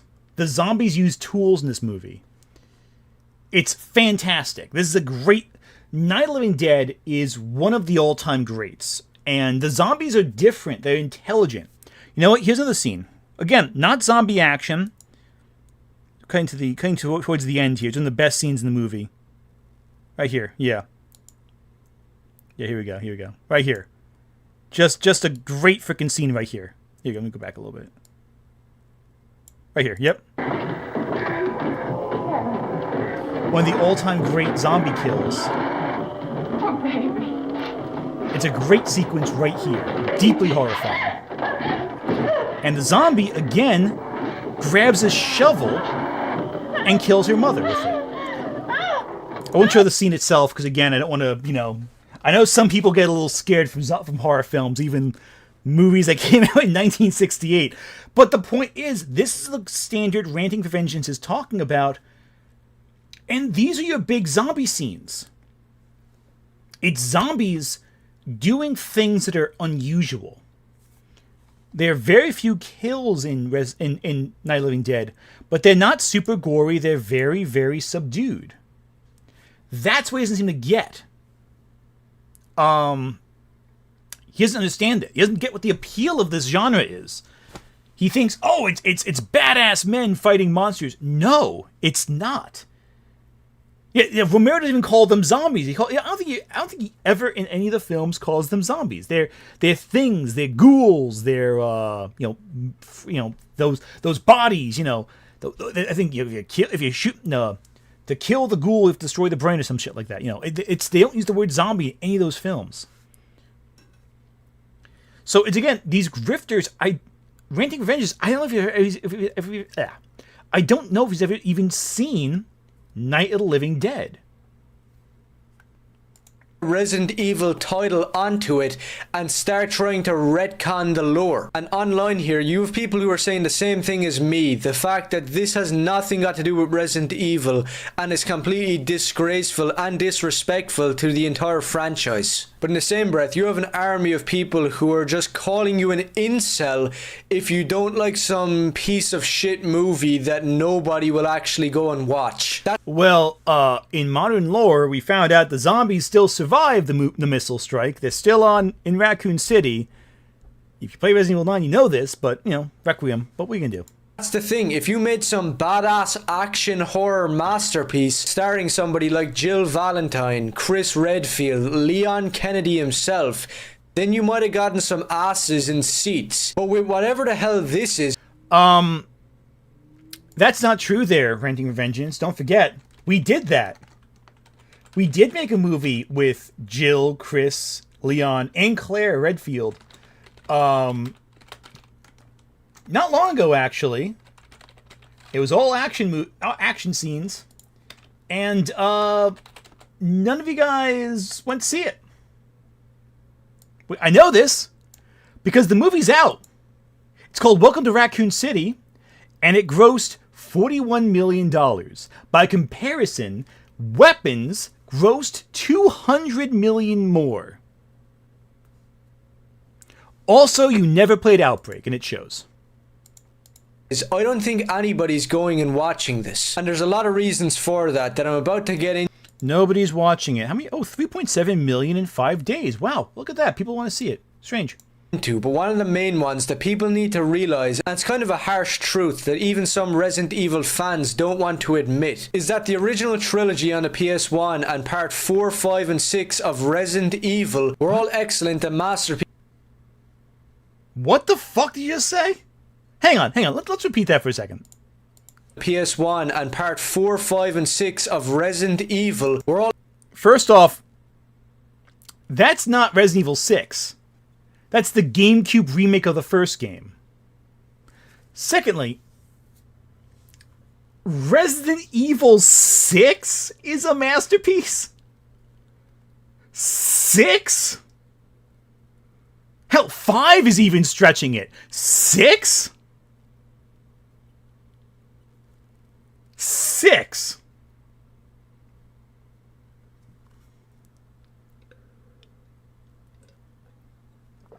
Hell, I'm not gonna lie. I'd even argue 3's not a masterpiece. I'll be perfectly blunt with you on that one. 3's a very flawed game. It feels like almost like DLC to the first one in some ways. But 6? 6 is the worst fucking one. What are you talking about? Also, why not 7 and 8? 7 especially is a great horror experience. 6? 6 is fucking stupid. Honestly, 6 only gets better from its connections to the connections, quite frankly. 6? Really? That's the one you're going with. 6. I would even say 5. 5's alright. I like 5. Don't love 5. 4, yeah, you're on something with 4. 1, 2, and 4 are by far, of the first 6 mainline games, the best ones. But 6 was so bad, they had to pivot. 6. All excellent and masterpieces in gaming because they knew how to perfectly balance action and horror. No, you fucking moron. You moron. Okay, first off, 1, 2, and 3 are not action games. They are survival horror games. 4 was dramatic because it readjusted the balance of action to horror. In the games before that, you had tank control. Also, what about Code Veronica? Code Veronica is also worth discussing. You're mentioning 6, but not Code Veronica? Or hell, Code Veronica X even? Or hell, the remake of... By the way, the remake of Resident Evil, the first game, for the GameCube, that remake, I think is a superior game to the original. Yeah, I'll say it. Hot take, I know. The GameCube remake of Resident Evil is a better game than the original. Or at least more playable. Jesus. Create an awesome setting that was dark and atmospheric, and give you badass male and female. You think 5 gave you an atmospheric dark location? 5? Okay. Have you played 5 recently? When was the last time you played Resident Evil 5? Because the game frickin' looks like this. This is what Resident Evil... Dark. Very dark. I mean, I guess you mean the skin tone of the people who they colonize, that, you know, the Triso colonizes through their colonial means. But, I mean, look at this. This is dark. This is dark and atmospheric. Look, I love 5. 5's fun. I would never call it dark. Female action heroes. Since the original PS1 games, the action movie style has always been an aspect of the games. Fine. Then go get it!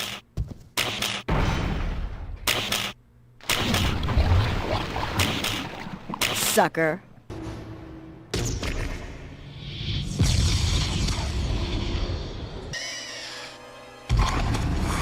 And when you're missing that massively and you're going against with everything in your power that exact way of thinking, whatever it is doesn't deserve to be called Resident Evil. I wanted to do a Resident Evil movie where you're not following a badass with military training. You're following your average gamer like me. I wouldn't call this like a zombie movie necessarily. As much as 4 is the game I've played the most, I don't think it's very scary. It's not. He's right. 4 does not do nearly as much atmospheric heavy lifting.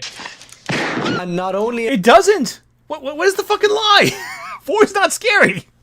Listen, you know what's the scariest parts of 4 are those fucking regenerator villains who you can't take down. Otherwise, there's nothing scary in 4. It's fun. 4's a blast, but it's not scary. What are you fucking talking about there, dude? I mean, okay, obviously Zach Cregger is right. I'm talking about Ranting Vengeance. What are you talking about? 4 is not scary. Why would you be upset by that? That's the least controversial thing any human being said, outside of saying that 6 is the worst Resident Evil game. That's even less controversial, somehow. And yet, somehow, you're offended by someone saying Resident Evil 6 is bad. Also, Code Veronica exists. The Ashford twins did not laugh their little butts off for you to dismiss them like that. Also, because I have to here, I have to play this now. I'm sorry. Hey, this thing's empty. You cheated me.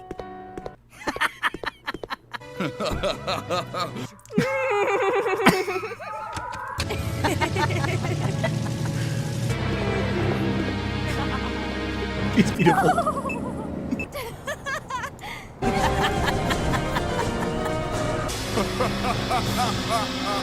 Greatest action game series of all time. I can't do that laugh. It's just too stupid. But yeah, no. Totally badass and serious. Oh my goodness. Am I talking about this piece of garbage? I'm also talking about games like Resident Evil 7, 8, and 9. Everyday people being the main character in Resident Evil just isn't a thing. Anybody who's ever played one of the original games knows that. Jill, you did not play Resident Evil Outbreak, did you? Jesus Christ. Valentine in the Spencer mansion wasn't a helpless damsel in distress who, I don't know, was working behind an office or working in a Starbucks and decided... Okay. Her mother was a previous Resident Evil protagonist who was a journalist. All of the games feature characters who are not combatants, who get stuck in the conflict somewhere. The game you love so much, Resident Evil 4, half of the president's daughter isn't able to fight off people on her own, really, without the help of Leon. Come on, man. To just be in the middle of a zombie apocalypse. Leon Kennedy and Claire Redfield in the original Resident Evil 2, yeah, Leon was a rookie cop, and Claire wasn't some super soldier. They were actually both badasses who could say one. They had no fucking... Okay. Claire especially did not have the combat training that her brother had. So right there, you're already wrong. Also, Shelly. Shelly's right there. Shelly is in Resident Evil 6 and was a child in 2. One-liners and be action heroes. And that's something that these stupid people want to complain about and say that RE4 made it an action franchise, when in reality... It was an action franchise with 4. Just because they survived... Oh, Shelly? I say okay, Sherry. I'm sorry, Sherry, not Shelly. Dumb. Again, long day. Mixing up my... I said... Okay, what did I say? Shelly Bilkins before? Sherry Perkins. Dumbass. There we go. Reality, the franchise has always been about action and horror, just like the movies that they were directly based off of. Like Dawn of the Dead could be called a horror action movie. No, it couldn't be called a horror action film. What? Dude, this is one of the only scenes where they shoot guns in the whole movie. What are you talking about? A horror action scene? Have you watched Dawn of the Dead? 70% of the movie is them in a mall doing nothing and avoiding fighting. I'm gonna crash the fuck out. I'm gonna crash the fuck out with this. I didn't even know it was gonna be this bad. I'm gonna crash the fuck out. Okay. Let me explain something to you. There are exactly 3 scenes where guns are used in Dawn of the Dead. There's the opening scene where they go in the apartment complex where they shoot all the zombies, and most of the shooting is actually minimal in terms of its like on-screenness. It's mostly spent like waiting for action to happen, waiting for tension to happen. There is a shootout that happens I guess there's 4 scenes actually. There's a shootout in the mall where they're clearing it out, and they start using other weapons as well, other items in the mall as well to fight zombies. They go to a gas station, there's a brief shootout involving children zombies, and there's a scene, the famous scene where the zombie walks out, crawls in the boxes, and the propellers zip off his head, and they pull out their guns, but then realize, wait, we don't need these. The zombies took care of themselves for us. And there's the finale. But there's very few gun fights in the movies Dawn of the Dead. And the fights are brief because Romero did not like using gunfights. Dawn of the Dead would never be categorized as an action horror film because most of the film is about the banality of doing nothing. It's about the banality of consumerism. They're at the mall, they have all the resources they could ever want, and their lives are still empty. Let's have some super chats play out real quick. At the Master 4863 super chatted $3.68. Don't forget Lucio Fulci is a major influence of the franchise. Hell yeah! Lucio Fulci's Zombie is amazing. I love Zombie. Beyond's better, but Zombie's fantastic. Super chatted $5. I can't believe 17-year-old Zach Cregger stole Romero's re-script in 1998 and convinced Capcom to go with Paul W.S. Anderson. I know. How dare Zach Cregger make Mila Jovovich happen? At Zypher 8677 super chatted $2. I don't think RFV has seen any movies. I'm doubting it. I really am. I wouldn't have said it before, but this is really concerning. @user_225_CCC super chatted $4.99. And what would you do if you measured your house and found out that it was a 1/4 inch larger on the interior than the exterior? We don't need any of that House of Leaves bullshit. No, I know what you're talking about, House of Leaves. We're not doing that. I would crash out because that'd be a bad sign. 562 super chatted $3.17. Not sure if already put out, but I believe Zach Cregger's use of a multiple perspective narrative is a perfect fit for a Resident Evil film.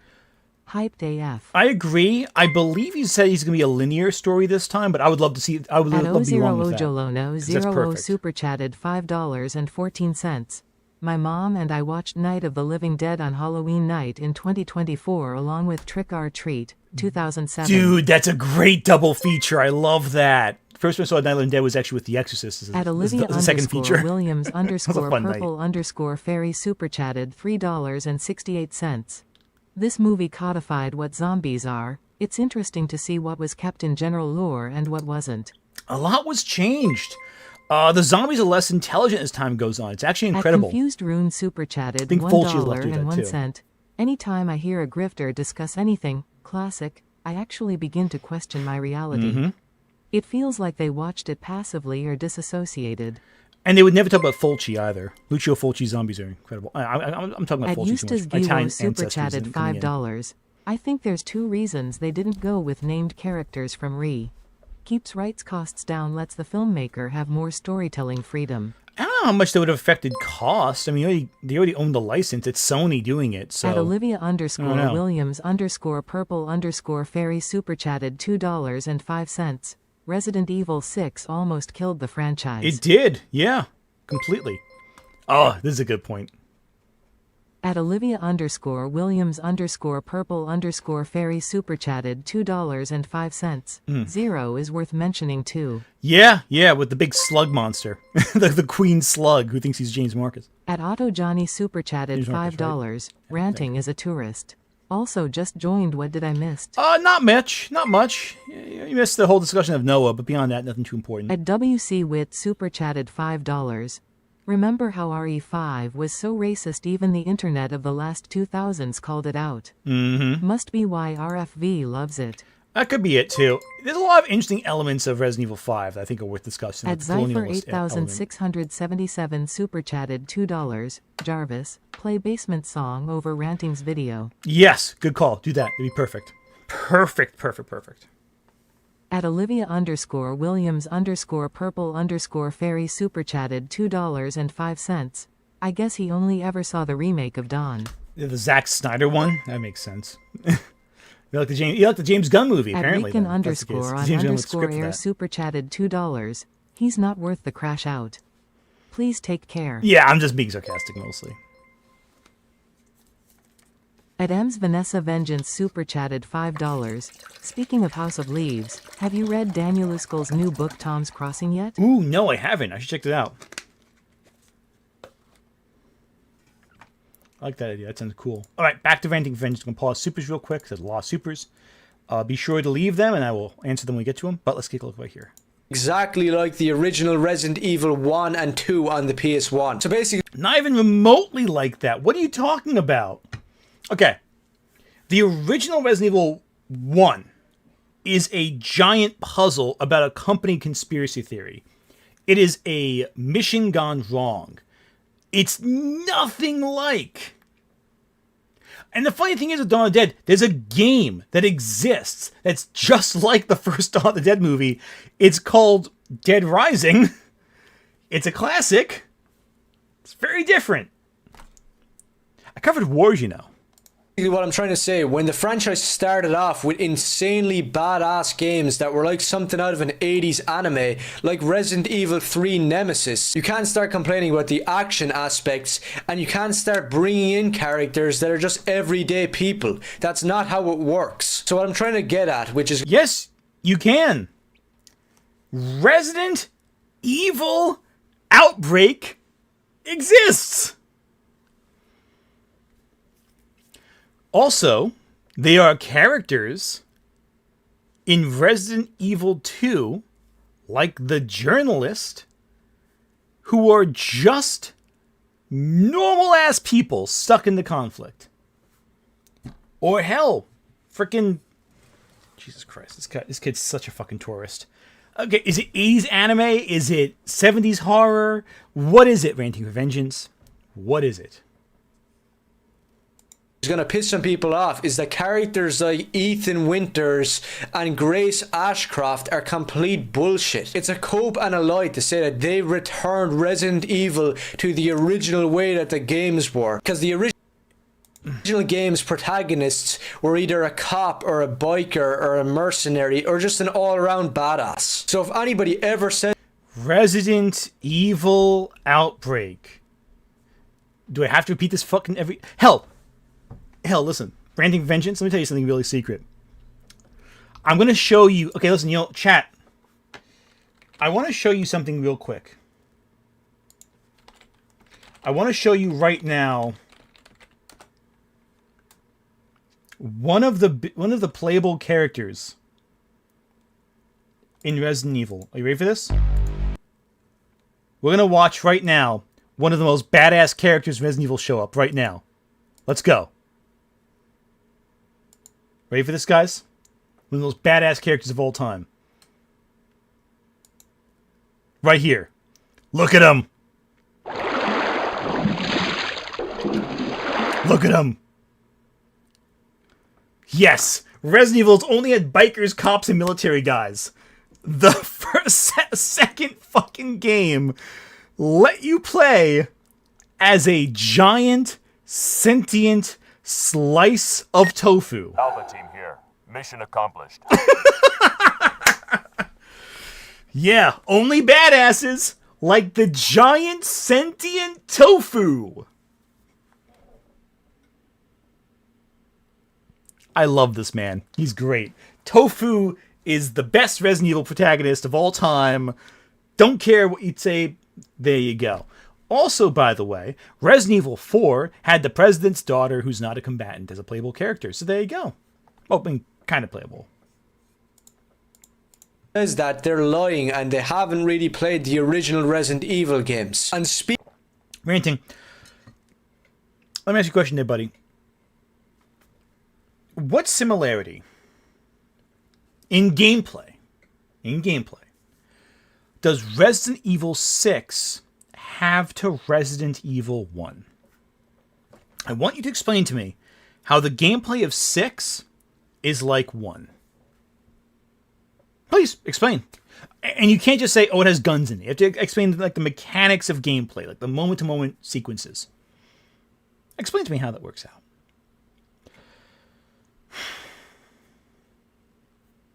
Yeah? Yeah? You have your answer brought up? Yeah. And make sure you type it in the comments so you can get engagement from it. Speaking of people who've never played the games but act like they're the biggest fan of all time, we get to the fucktard Zach Cregger that did a full interview telling people about Resident Evil and how obsessed he is about it. It's a love letter to the games, which I fully obsessed. So as someone who recently had a full massive amount of conversation boiled down to a couple talking points, I've noticed a few things when people try to take people out of context. It's quite fun. So they always love to like cut around everything else of a moment and just cut to the one little comment they say. Because usually if you show more than that, the context speaks for itself and illustrates what's actually happening. A lot of the time, though, when someone tries taking it out of context, what they do is they shave off the beginning, they shave off the end, and they just include the little one sentence they want to include. Sorry. Love. Some of the games after 4, I think, actually do a better job of building dread and suspense and terror. Yes, they do. All right, let me show you. Okay, listen. Obviously, Ranting for Vengeance is a horror guy, right? He loves his classic horror, talking about Romero and Sam Raimi. What's his opinion on Toby Hooper? Chat knows where I'm going with this. If you watch if you know ball with classic horror. There's a sequence from a movie Tobe Hooper directed, very obscure film you probably never heard of before, where it's just a dinner scene. And it's the main character, after a long, stressful day, being invited to dinner by a small family, just a family living in the outskirts of Texas, hypothetically speaking, just a normalish family, it's dad, adopted siblings, grandpa's at the table, grandpa, and it's just sort of like, sitting around the table and just talking. And it's one of the most terrifying sequences in cinema history. You probably may want to see an example of what I'm talking about, what this dinner scene is, right? I understand. You want to make sure you see what I'm talking about, so you know what I'm referring to. Yeah, I'll show a brief clip. For copyright reasons, I won't show too much. But let's take a look at that dinner scene. Real quick. Just a quick little example of one of the most frightening scenes in cinematic history.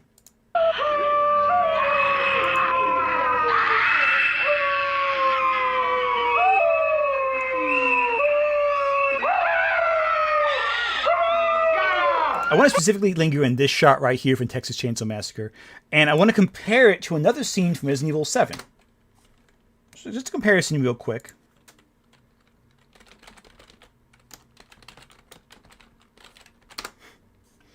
Specifically, here we go. This looks like it.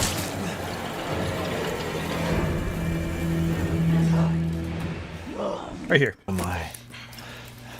What the hell? Rise and shine, sleepyhead. It's time for supper. Who are all you people? Where's Mia? Again. You act like a pack of hounds. We were just having fun. Same frickin' scene. No good if it hit him. Yes. They understood ball, right? Resident Evil 7 is not inspired by George Romero. It's inspired by Texas Chainsaw Massacre.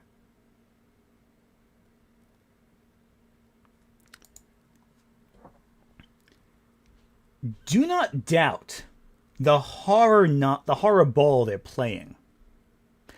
This is what I'm talking about. There you go. Just a normal family dinner scene. Normal dinner scene. Let's let some super chats play real quick so they don't build up so much like last time. At Black Rabbit Studios 11 super chatted $4.99. The new Re-movie definitely feels Re with the urban setting, over the top violence, and the monster made of a mass of limbs. I'm super hyped for Zach. Oh, I am hyped. I am hyped for that. At Olivia_Williams_purple_fairy super chatted $5.14. Claire was a student who happened to ride a bike.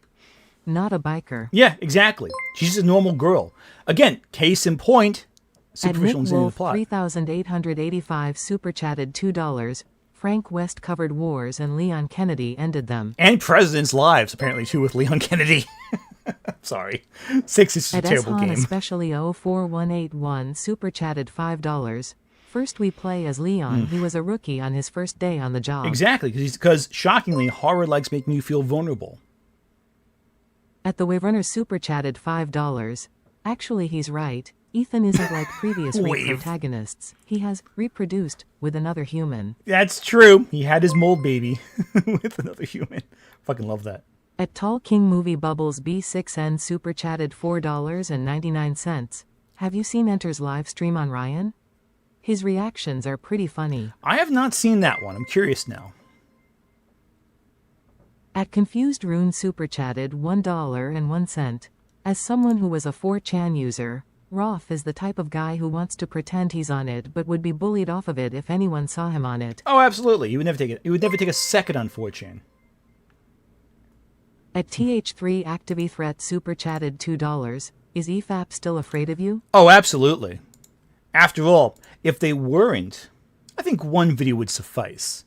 6 or 7, they want overkill, because they know one's not enough. Then again, 6 or 7, that's not enough either. I'm sure the next one will really do it this time.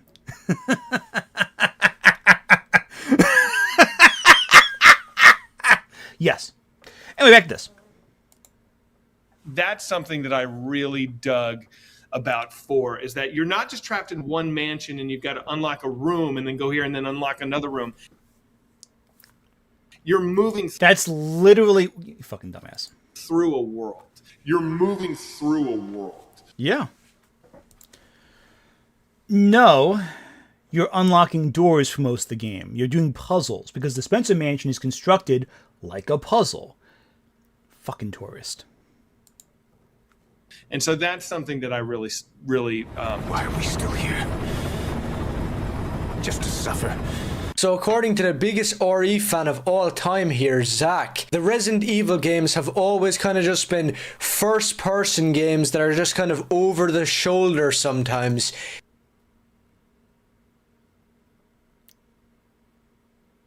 No, that's not what he said. What? He's absolutely obsessed with them, except he hasn't really ever played any other one except part 4 and 8. Really tried to incorporate.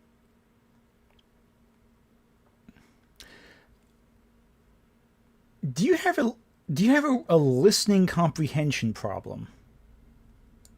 Just the visual language of the games into the movie. There's also, a fair amount of first-person shooter stuff in this movie that is, the games utilize sometimes. Yes, they do. Sometimes, like in 7, 8, 9. They are over-the-shoulder elements in 4 and 5 and 6. They're not quite first-person shooter, but they are very close.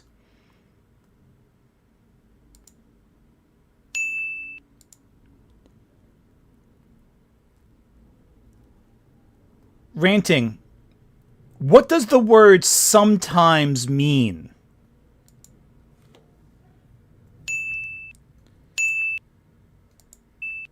He never specifies whether or not he's talking about the remake, but you can take a guess to which one he actually played. And he just taught them. He just said sometimes. Buddy, did you ever play Code Veronica? Himself, hey, I'm the biggest fan on planet Earth of Resident Evil, and I'm so utterly obsessed with these games that what if I knew jack shit Survivor. about Yeah, them? I forgot about that one entirely. And actually. I never put Leon or Chris or Jill or Claire in the movie, and instead I just made some random cuck to run around like some modern. Okay, can you explain? Okay, listen. Here's the thing that's so funny. Because the movie's not out yet, how funny would it be if he's a cop?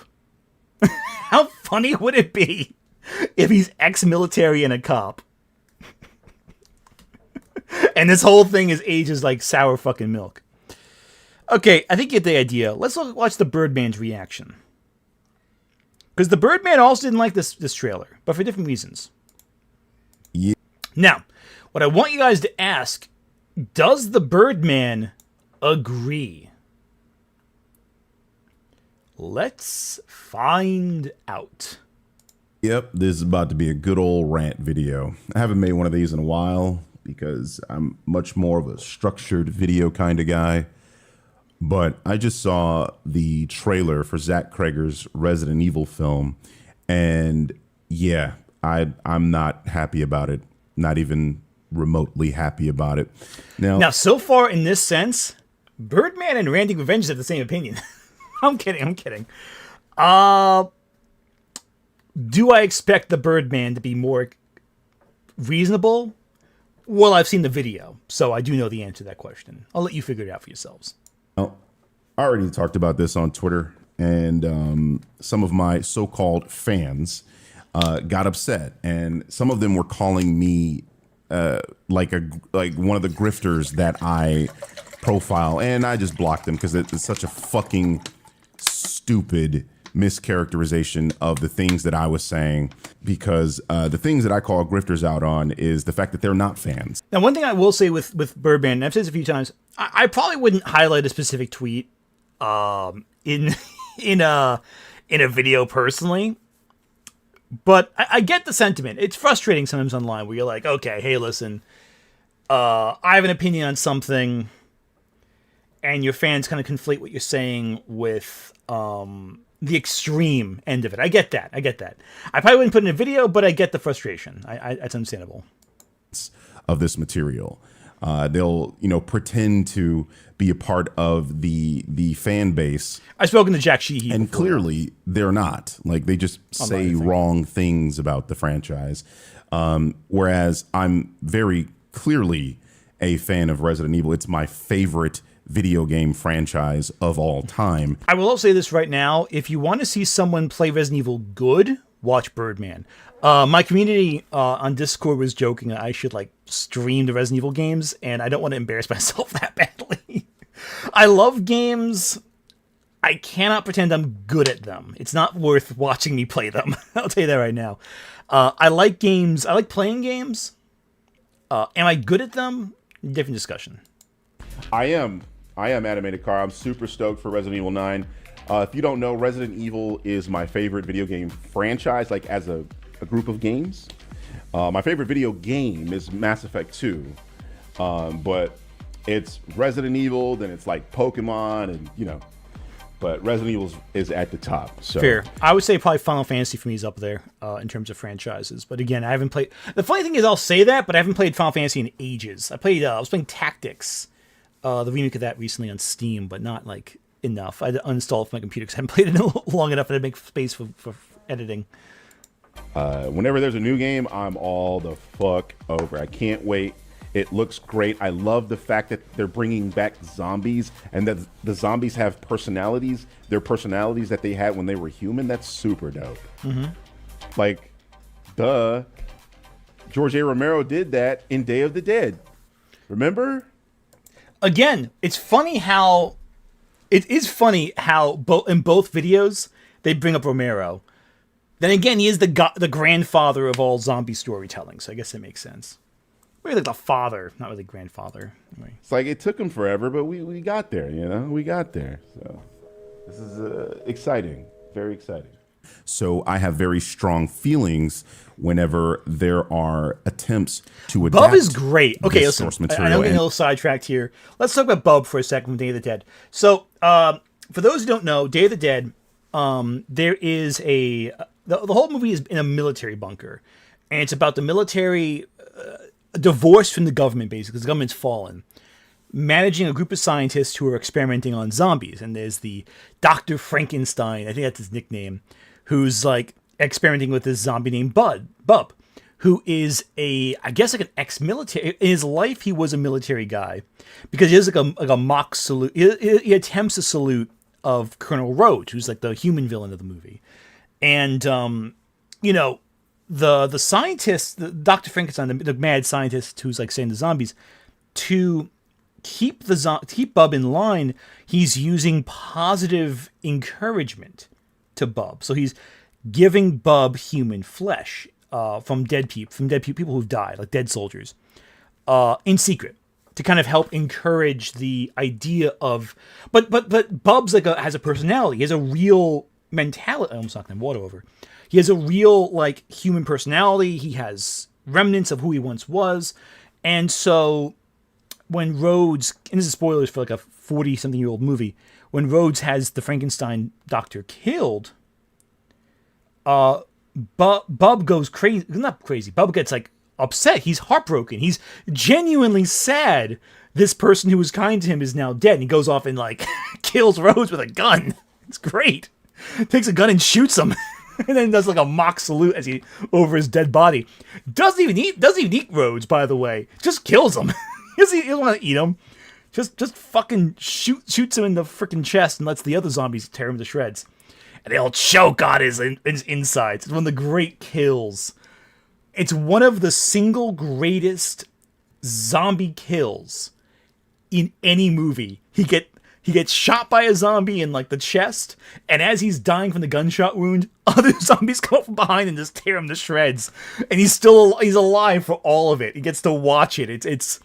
And apparently what's so gruesome about that scene is they have all these it's not fake organs, they're like animal guts. Like they took animal organs from like a butcher and they put them inside of a dummy body, and so when they tear it to shreds and they start eating the organs, they're eating real meat. But the problem is, when they filmed the scene, the refrigerator they stored the organs in went bad. And so on set, all the organs were rotted. They were rotting and stinking. And so when they had to bite into it, they had to bite into rotting, smelly meat. But they were over budget, so they couldn't buy more meat. So they had to like film with the rotten meat for the scene. And so every single zombie actor was sick just filming the scene because of the foul miasma in the air. And that adds such a sense of like intensity because you can see the actors on set, even like the colonel, like suffocating from the foul smelling organs. And all the zombies like biting into it, and you realize the whole time they are like spitting up between takes because they're so disgusted by what they're putting their faces into. I don't know how. Listen. 80s indie productions, they had nothing.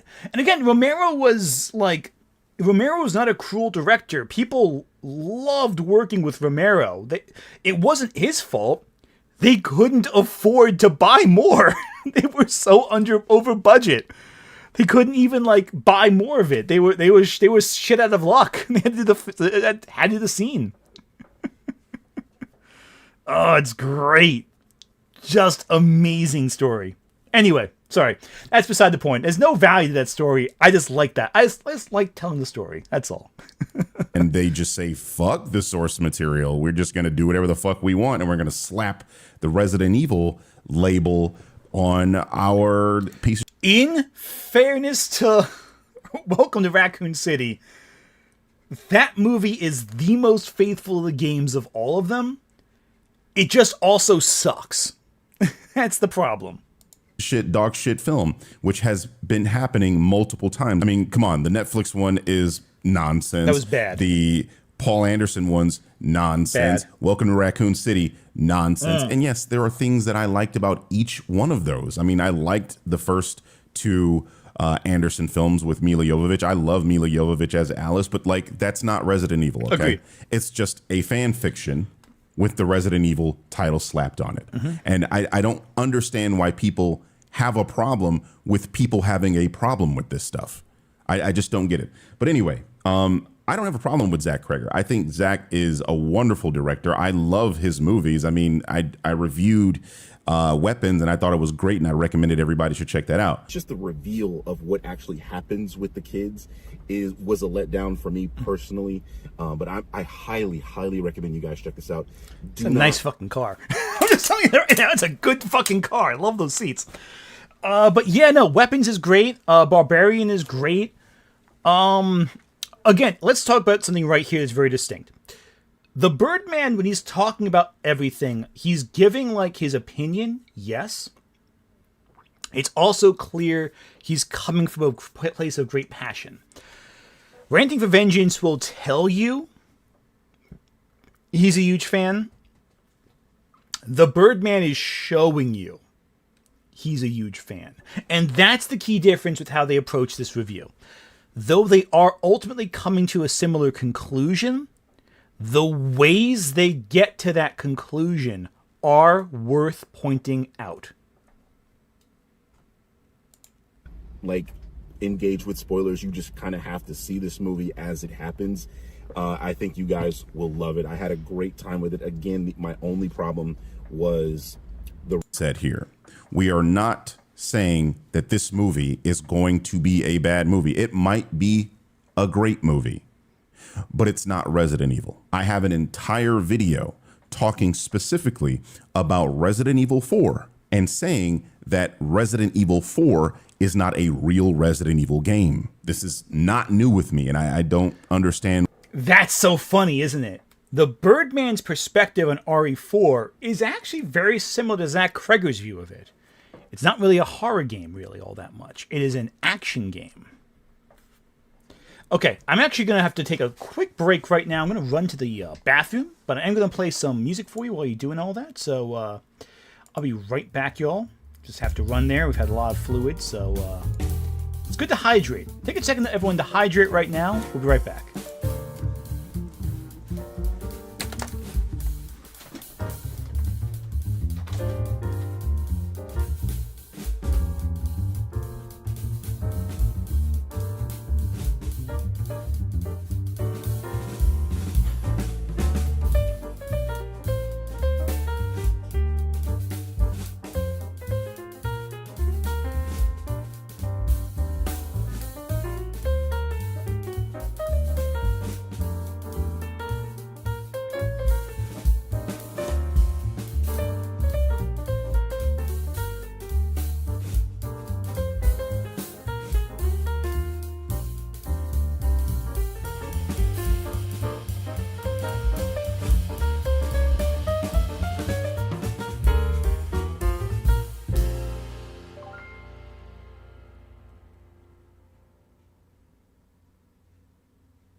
Didn't take too long, did it? Just doing a quick little run into the lavatory, and we're back. I hope you all hydrated while I was gone.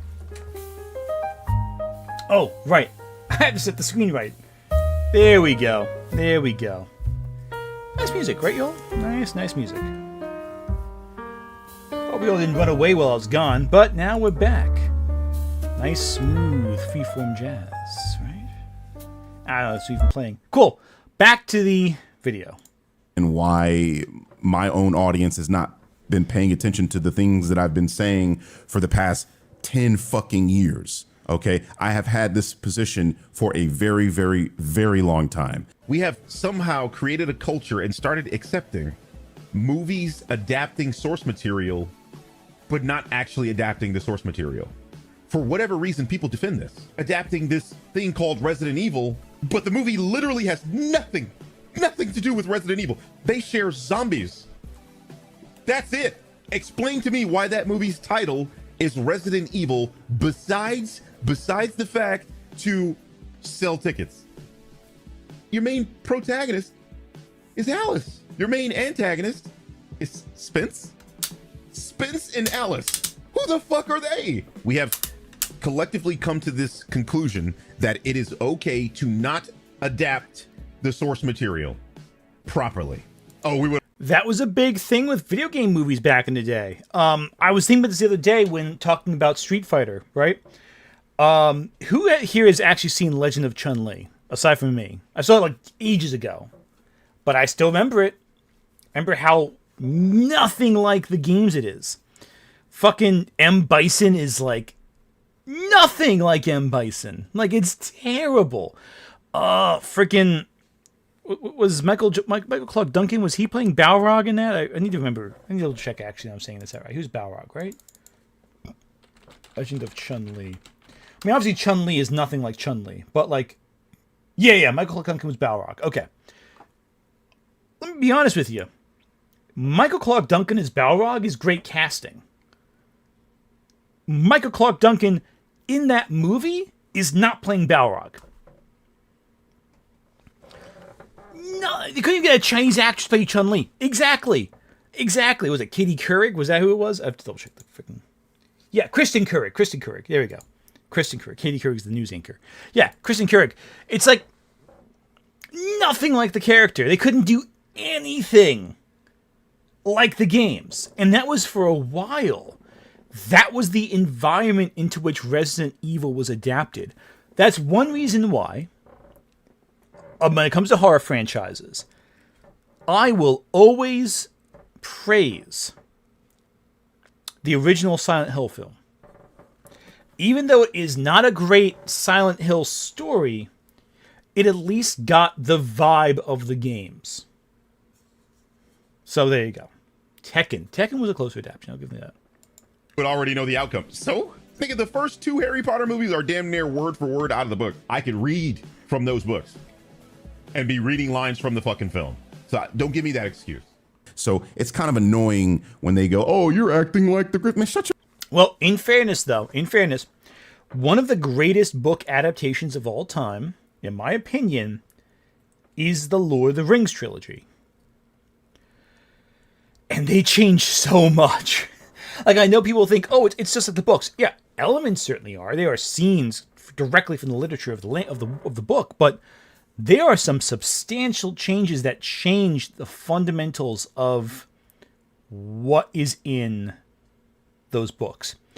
And obviously my opinions of J.K. Rowling are very well documented and how it screwed with Birdman on a lot of them. I'm not gonna... Listen, I like the Birdman. I am not going to defend his opinions on Harry Potter, because I disagree fundamentally on those. But like with Harry Potter, even as an adaptation, those got weaker and weaker. And if I'm being totally honest with you, some of the changes made were actually improvements over the original text. Some of those changes were improvements because, do you really want to see Spew adapted to live action? Do you really want to see that discourse put on film? Also, let's be perfectly blunt. I did a whole video on this, so I'm not I'm not off the record on this. I will always engage in Harry Potter slander. But the best Harry Potter film was the one that changed the most. As a story, it worked better, even though the book was the best book also, but like, because they're fundamentals of the way the story is structured that I feel, especially after reading more fantasy literature and growing up, you realize that they are fundamental elements of the structure of the story that's formulaic and refuses to allow the characters to act and initiate action within the formula she constructed for herself.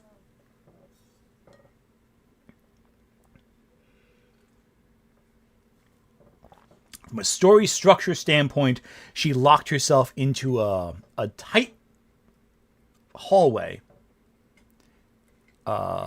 with how she wrote those books. Anyway, back to this. Shut your bitch ass up, nigga. I'm not acting like no fucking grifter. I'm acting like a fan. And this fan is mad and pissed off that for whatever reason, one of my favorite franchises... Also, yes, I want to point this out right now. The Birdman is not a grifter. I'm just pointing out, it's just funny how out on this one specific topic, he aligned parallel to Ranting with Vengeance, though for very different reasons. And I do want to emphasize, they are very different reasons.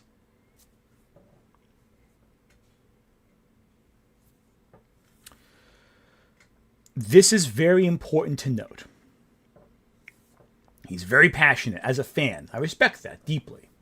And I want to point it out that it's very important to distinguish the grift from the fans. Because the reason the grift works so well for so many people is because there is that nugget of valid critique. There is a nugget of valid critique that the grift holds onto. And that's where they get into things, you know? That's where they get a hold of people. Because it's like, well, yeah, why don't they have Leon Kennedy as the main lead of the Resident Evil movie? Why don't they? So that component is how the grift gets their fucking roots in. But what we're seeing here is the key difference. The reason I wanted to show you the Birdman's reaction and with Ranting to Vengeance's reaction is because it's in the difference to how they reach their conclusions that you can identify the passionate fan who is upset that the thing he loves is not being faithfully adapted, even though he admits it might be a great movie, it's not a great adaptation, to the grifter who wants to exploit that passion people genuinely have for selfish intent. And yes, the Netflix Resident Evil movie was that bad. I'm seeing people in chat talk about it. I can't see the specifics because I'm not reading it too closely. Yeah, that Netflix adaptation was fucking terrible. That was painful to sit through. Grifters jumped on it. They did a whole thing with it. But it was bad because it was bad. It was not bad because the grifters said it. It was bad because it was a terrible fucking show. Yeah, no, exactly. The Birdman's perspective, you can follow along. You see it. Okay. I get what he's saying. I get what he's thinking. I may not agree with it, but I see his perspective. Right? That makes sense. Ranting for Vengeance, you have to just stop every 5 seconds and go, what the fuck are you talking about, you stupid kid? That's the difference. Though they reach a similar conclusion, it is the layering of evidence and material that leads you to that conclusion that is fundamentally different. Lance Reddick as Wesker, it's like Michael Clark Duncan as Balrog. On paper, it's fantastic casting, but you can't do shit with that script. That's the problem. Great casting in paper, terrible writing. Continues to get fucked over in the film space. And I'll say it again for the people in the back. This might be a good film. I'm going to watch it. I'm going to fairly review it. But I am going to bring up that this is not Resident Evil. It's just not. If you just look at the scenes, it looks like something out of Silent Hill or Evil Dead. It's not Resident Evil. Well, again, okay. So here's where I may have to disagree with them on this one. This shot is very much not... This is very Evil Dead feeling, more than it is Resident Evil. I'll give them that. It's badass, but it's very Resident Evil kind of... very Evil Dead kind of like jerky... Evil Within also, good comparison, yeah. But there are other shots that I feel are very Resident Evil in this trailer. I think the scenes in the building where there's something outside the door that's locked out, that feels very Resident Evil. The sewer exploration sequence, that feels very Resident Evil. I think we need more of the movie to gauge how it feels. But again, I also have a different perspective than the Birdman does in this one, because I don't think adaptations need to be totally faithful to adapt the spirit of a story faithfully. And an example of that, again, is the recent Resident Evil film that came out, Welcome to Raccoon City.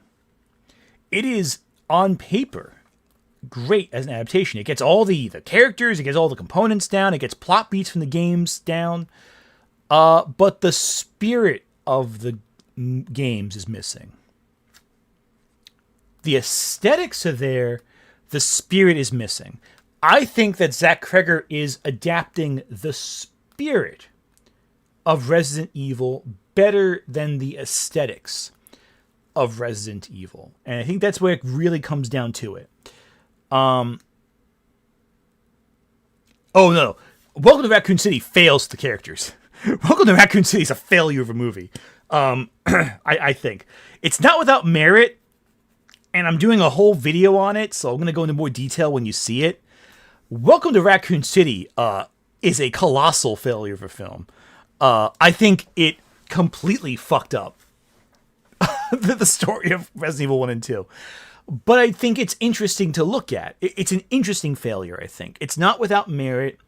It's not without enjoyability factor. But I think it deeply fucked up the plot. called transphobia. What? I'm a little confused. Why is transphobia being discussed? Either had someone known in business with the sudden orange syndrome. Talking about J.K. Rowling. Yeah, no, I don't understand any of that, quite frankly, with the Birdman. I don't totally get what his deal with Harry Potter is. But that's a whole discussion of the day, I think. I'd have to actually. When it comes to Harry Potter, anything, I don't pay attention to most of it. So I actually haven't heard his exact perspective on anything. But yeah, no, I fundamentally disagree. I think you shouldn't spend any money on anything Harry Potter related because you give money to J.K. Rowling, who's using that money to fucking fund her transphobic policies in Britain. I have a very different opinion, I think, on that one. But again, I don't know what his specifics are with Harry Potter. I've never actually listened to him talk about it, to be honest with you. I know hearsay. I don't know the specifics. I don't want to speak too loudly on that. But yeah, no, J.K. Rowling fucking sucks. Don't wait. I'm fundamentally against the new show. Conceptually, even just from a creative standpoint, it makes no sense to me. There's not much value. I get when. Okay, I'll say this. Before J.K. Rowling was known to be J.K. Rowling, there was a lot of momentum to adapt the show, the books into a show, like Game of Thrones, because that was popular at the time. But even then, I was always like, well, the first 2 movies adapt the books very closely. So what's the value in... Because if you're going to do a TV series, you'd have to make it even amounts of episodes each season, right? Well, how do you stretch the first 2 books into like an 8-episode season, but not stretch the other books or distort the other books? It always felt like very weird to me. I don't know. Okay. The film does look good. Like the cinematography in the trailer, it's totally fine. You know, it does look like a decent horror film. And I'm not even complaining about that. I'm not saying that this looks like a bad movie, that I don't think that this is going to work. I'm not saying any of that. How's Harkonnen?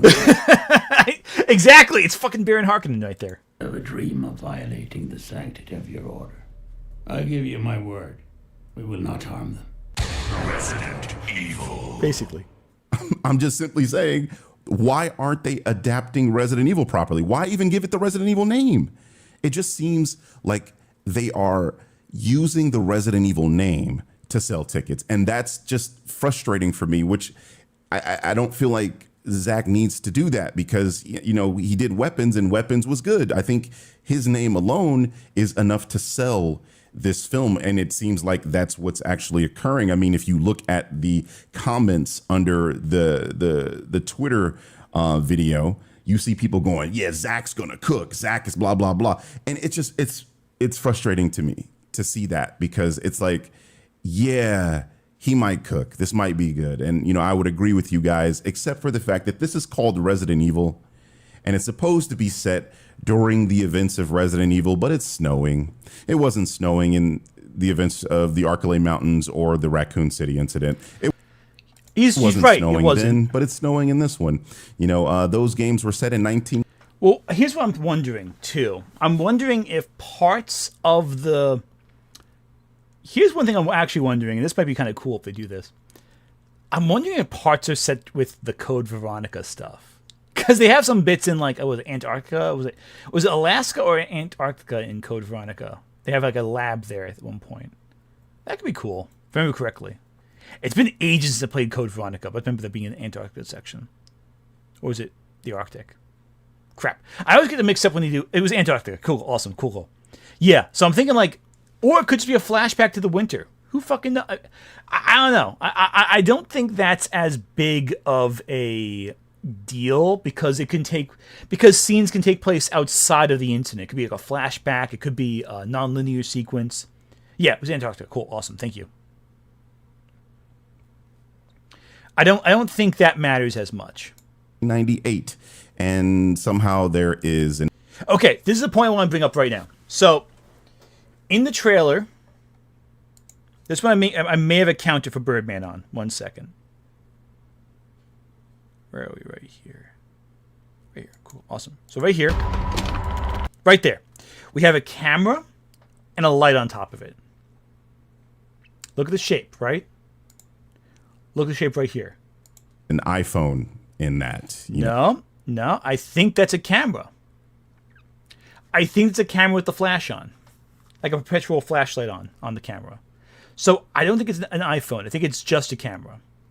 But I'm not sure. Which is weird because then you'd go, well, maybe this movie is not set in 1998. But then you see in the trailer that there is a house phone. I mean, sure, landlines still kind of exist. Kind of, sort. It could be a camera. It could be a cell phone. I don't know. I think it might be this camera though, with a flashlight on it, with a flash on it, basically, just set to illuminate stuff. I think. Sorta, but I mean, if he had an iPhone, why wasn't he using the iPhone? And he decided to use the house. It's just weird. I don't know. I mean, look, maybe the movie will explain all of that. Maybe that'll be explained in the film, but.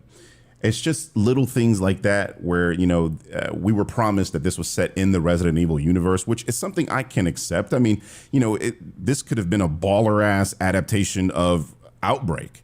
Outbreak was set during the events of the Raccoon City incident, and, you can tell a story about those characters. I mean, we just had, Alyssa Ashcroft in Resident Evil 9. You could do that. That is a thing that can be done, but this is just not even that. It's just using the Resident Evil name, and that frustrates me because, just call it something else, bro. I can accept this movie. I really can. But what bothers me is that I can't see the characters that I grew up knowing and loving on the screen and adapted properly. The first Resident Evil we had to follow a person named Alice. Why not just? And I get his concern. I do. I appreciate that. I personally think this might be a little too nitpicky in my opinion. I think what they're gonna do is they'll make sense when we see it. I think is what it is. I think there are elements from the trailer that because they're out of context, we're going, okay, hang on. This isn't the game. This isn't quite that. I get that. The problem is the characters. The specifics of the minutia of the setting, that's less important to me than it is the characters. And that's the part that bothers me the most. I would love to see Leon Kennedy in the games. I would love to have our characters do their thing, and at some point they intersect with Leon. Like him doing his own thing, or Claire doing her own thing, or whatever, or Jill running from Nemesis. I would love to see that component in everything. EFAP is saying Anthony is the biggest grifter. Yeah, they can say whatever the fuck they want. Who gives a shit? Listen, let's take a step back here for a second, all right? EFAP can throw whatever they want at the wall, and their audience will eat it up. Their audience will believe it. But their audience is not my audience, so who cares? You know what I'm saying? Here's why. Okay, I see people mentioning EFAP. Let's talk about this for a second. The reason I don't take EFAP seriously is because they have actually kind of proven my point for me. They have. Because the reason why I wanted them to engage with me so much and got exactly what I wanted, despite what they think, is because I just illustrated how completely useless everything they do is. My channel has not lost any subs since they did their tirade. They put out 6 videos about me, whatever.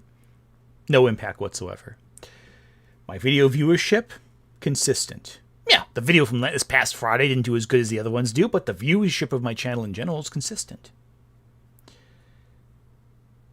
They did not grow at all, though, from their attacks on me. In fact, their attacks on me outperformed their average viewership. And they still didn't grow. Look at this for a second. Let me show you something real quick.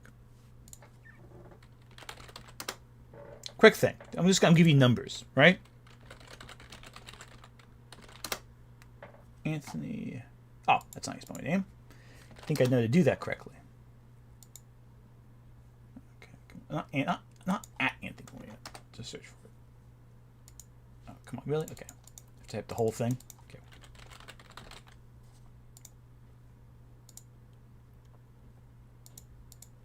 This is annoying. Okay, cool. Give me a second here. Cool. Here we go. Here's my channel, right? Doing pretty decently. Here are the last few weeks of my channel. See? Subscriber count, pretty high.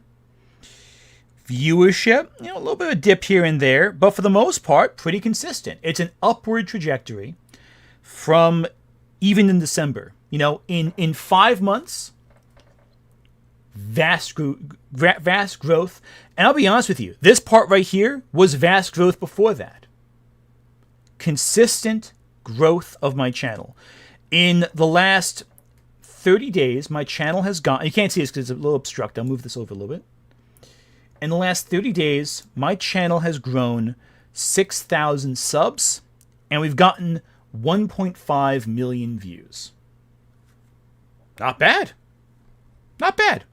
Not amazing, but not bad. Monthly, this is how we've done.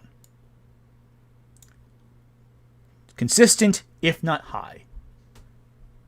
Monthly gained views, consistent, and even higher now. By all accounts, I am overjoyed by the trajectory of my channel. It's been doing fantastic. And even if some days aren't as strong as others, hey, that's good. Let's look at Mueller, the channel that EFAP is published to. Same general grade. But look at that. They had one huge spike. That's because I was there. They have, here's the thing. Either it's because I was there. Let's break it down, actually. Let's actually look at that for a second. Consistently the same views, but on Tuesday, April 23rd, they got 500,000 views in one day. And that's the majority of their viewership for the last month in one singular day. Oh, by the way, these earnings are not accurate. I actually earn more from YouTube than that. And I'm sure EFAP does too. These numbers are not accurate. Don't use these as reliable stats. If you make typically longer videos like I do and like EFAP does, your viewership is your revenue is probably a little higher. But still, same general stats I get from monthly viewership, from daily viewership, right? This last 30 days, they got 1.7 million. And keep in mind, most of that was collected, about a fourth of it, roughly, a little less than a fourth, came from one singular Tuesday in April. Last 30 days. Average growth. But in the last year, they got 3,000 subs. I got that in 3 weeks. Monthly subscriber rate. Since December 2024, 4,000 new subs have joined their channel. Their spike of 4,000, I got that monthly. Viewership, consistent with a few spikes. That's fine. Consistent is good. Consistent's very good. But they're not growing. Now, mind you, that's the Mueller channel. The Mueller channel is doing differently. The Mueller main channel is doing fine. That's their secondary channel. But that's the EFAP channel. Oh, hey, Lucy Hayes, welcome, welcome. Come on down, Lucy. Lucy's a great... By the way, anyone want to follow a great channel talking about Ukraine? Follow Lucy Hayes. She's doing fantastic work, and she's the one who pointed out Hyperborean knowledge to me. So credit out to Lucy real quick. That's all she rated us. That's fantastic. Thank you, Lucy, for rating. So, is the Mueller channel doing badly? No, it's doing fine. but it's stagnant. And nothing that had changed my growth. In 2 weeks, I got just as many subs as they did in over half a year. So, what I'm saying is that the reason I don't care what EFAP says is that their fan base isn't expanding. It's the same people who didn't like me before, and now they still don't like me. So what changed? Who gives a shit? You know what I'm saying? Like, who cares? They're not attracting new audiences. It's the same people then as it is now. And they didn't like me then either. The first time they made fun of me. So what's different? What changed meaningfully about what happened before? If EFAP says the meanest words about me today versus tomorrow, who gives a shit? Right? There isn't. If I lose out the viewership of EFAP, oh well. I'll find other people to watch it. That's how it is. That's how YouTube is as an ecosystem. If you are not growing, that means your audience is diehard, determined, they show up regularly. Granted. But, like, there's other people to fucking watch it. You know, okay, I lost your viewership, okay. Who cares? Someone else next door. We'll go there instead. That's how it is. And I think that's a healthier mindset people should have on YouTube. Oh no, someone's audience doesn't like you. Okay, well next door there's someone else who hasn't seen you yet and they might like you. Just fucking pay attention to them instead. Pay attention more to the people who have not seen your work yet, who might love your work, than the people who hate you. But first and foremost, always make sure you know your audience. That is the trick to growing on YouTube. Do not care about those who don't like you because you're never going to fucking win them over. Nothing I say will ever win over someone who hates me. And I shouldn't fucking worry about that. Who cares? You know what I'm saying? Like, who gives a shit? Focus more on other people. Make something that everyone can enjoy. So there you go.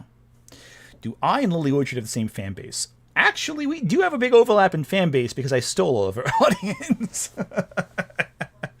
Anyway. Yeah, no. Yeah, don't fucking worry about that shit. You know? That's what it is. If you don't worry about that and you make content people will enjoy, you will be successful on YouTube. If I genuinely... Here's what the thing is. I'll tell you this right now. The bigger impact to me was not EFAP. EFAP's a wild dog chasing cars. They're going to chase that car. It was Noah who was the bigger negative impact on me. And it's Noah who I'm pissed off at. I don't give a shit about Mauler or Rags, whatever they fucking want. They don't like me, fuck them. Who gives a shit? It was Noah who I was pissed at and am pissed at. EFAP does what EFAP does. You can't be shocked by that at this point. They're doing the exact thing they've done for years at this point. It was Noah's betrayal of my trust that pissed me off more. That got me angry. That bothered me. That stressed me out. EFAP doing a video? Who gives a shit? I don't care about that. I care more about that they tried and it had no impact on my channel whatsoever. That's what I wanted. That's what I got. And I have it now. Noah pissed me off. Noah I am angry at. Noah is the one who my frustration is reserved for. That is where my anger is directed towards. EFAP can say whatever they want. Make 50 more videos. I don't give a shit. In fact, I might laugh about it later. But if I trust you and you prove that I was wrong to trust you, if I put my investment into someone's success, hoping that they improve because I genuinely think they want to improve, and they turn out to be a backstabbing little weasel, that gets me angry. See, I'm not angry at Mauler. I'm not angry at Rags. They do what they always do. I don't give a shit about that. I'm angry at Noah. And I am still angry at Noah. And I am not someone who is easily angered. On that note, let's listen to some super chats.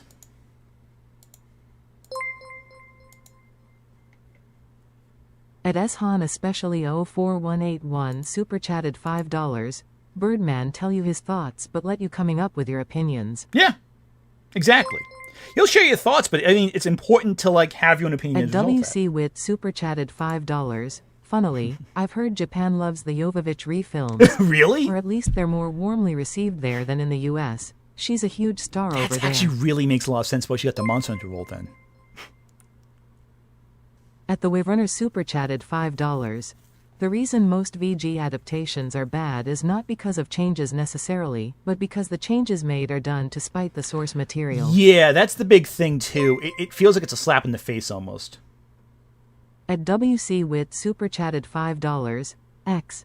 Birdman defended JK in his EU Cinema Sins No Way Home video, comparing the media's treatment of Spidey there to people turning on her. In 2022. Ooh, that's a bad take. Okay, yeah, I have no defense of that one. I didn't know that one. Brown, that's fine. You know, I think it's super chatted not that's $5. fine. That's the wrong word. But, I would love a fictional military genius Jesus, based sucks. off of Ulysses S. Grant. We have too many Napoleons and Rommels. Yeah, Ulysses S. Grant would be interesting to see in execution. At WC Wit super chatted $5. For the record, don't go after Birdman over that. Yeah, but no, that no, one don't do comment from him killed my ability to enjoy his videos. Yeah, that's a rough one. I do agree. It's a bad take, in my opinion. But again, yeah, At don't Emma go after anyone for their not opinion underscore on this one. Emma Go after super grifters. chatted $5. Birdman is acting like a purist here. Oh, I feel bad. He's I don't want to fucking comparing open the changing source floodgates against material fucking with Birdman. creating new material for a franchise. It's not the same thing. Yeah, no, it's different. That's all it is. At Nick Wolf 3885 super Yes, chatted $2. yes, let's do that. Okay. When are we getting to the Satan Hollywood fireworks? Yes. Okay, I think the point is made with Birdman and Ranting with Vengeance. I think it should be clear the difference between a passionate fan and a grifter on this one, even when they come to similar conclusions.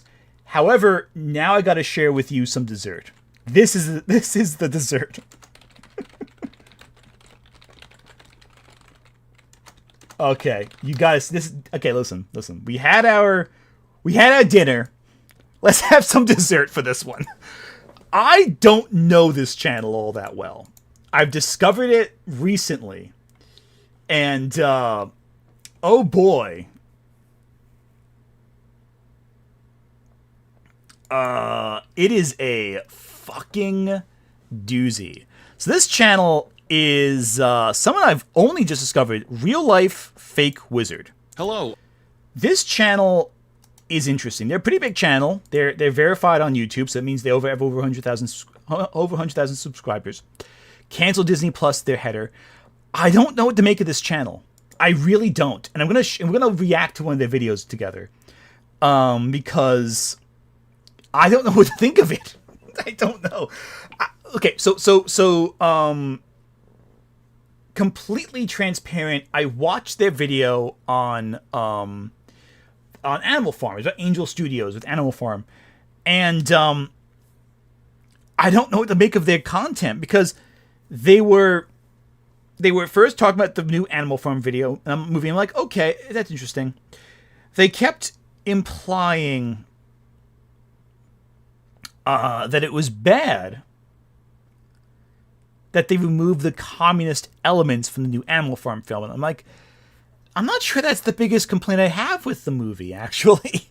Because, like, the new Animal Farm is a terrible film. And it tries to substitute the communist... Okay, maybe phrase it, not communist. Stalinist, really.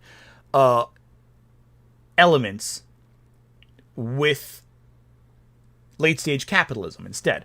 And I don't think it's inherently wrong to turn an allegory for one form of authoritarianism into another form of authoritarianism.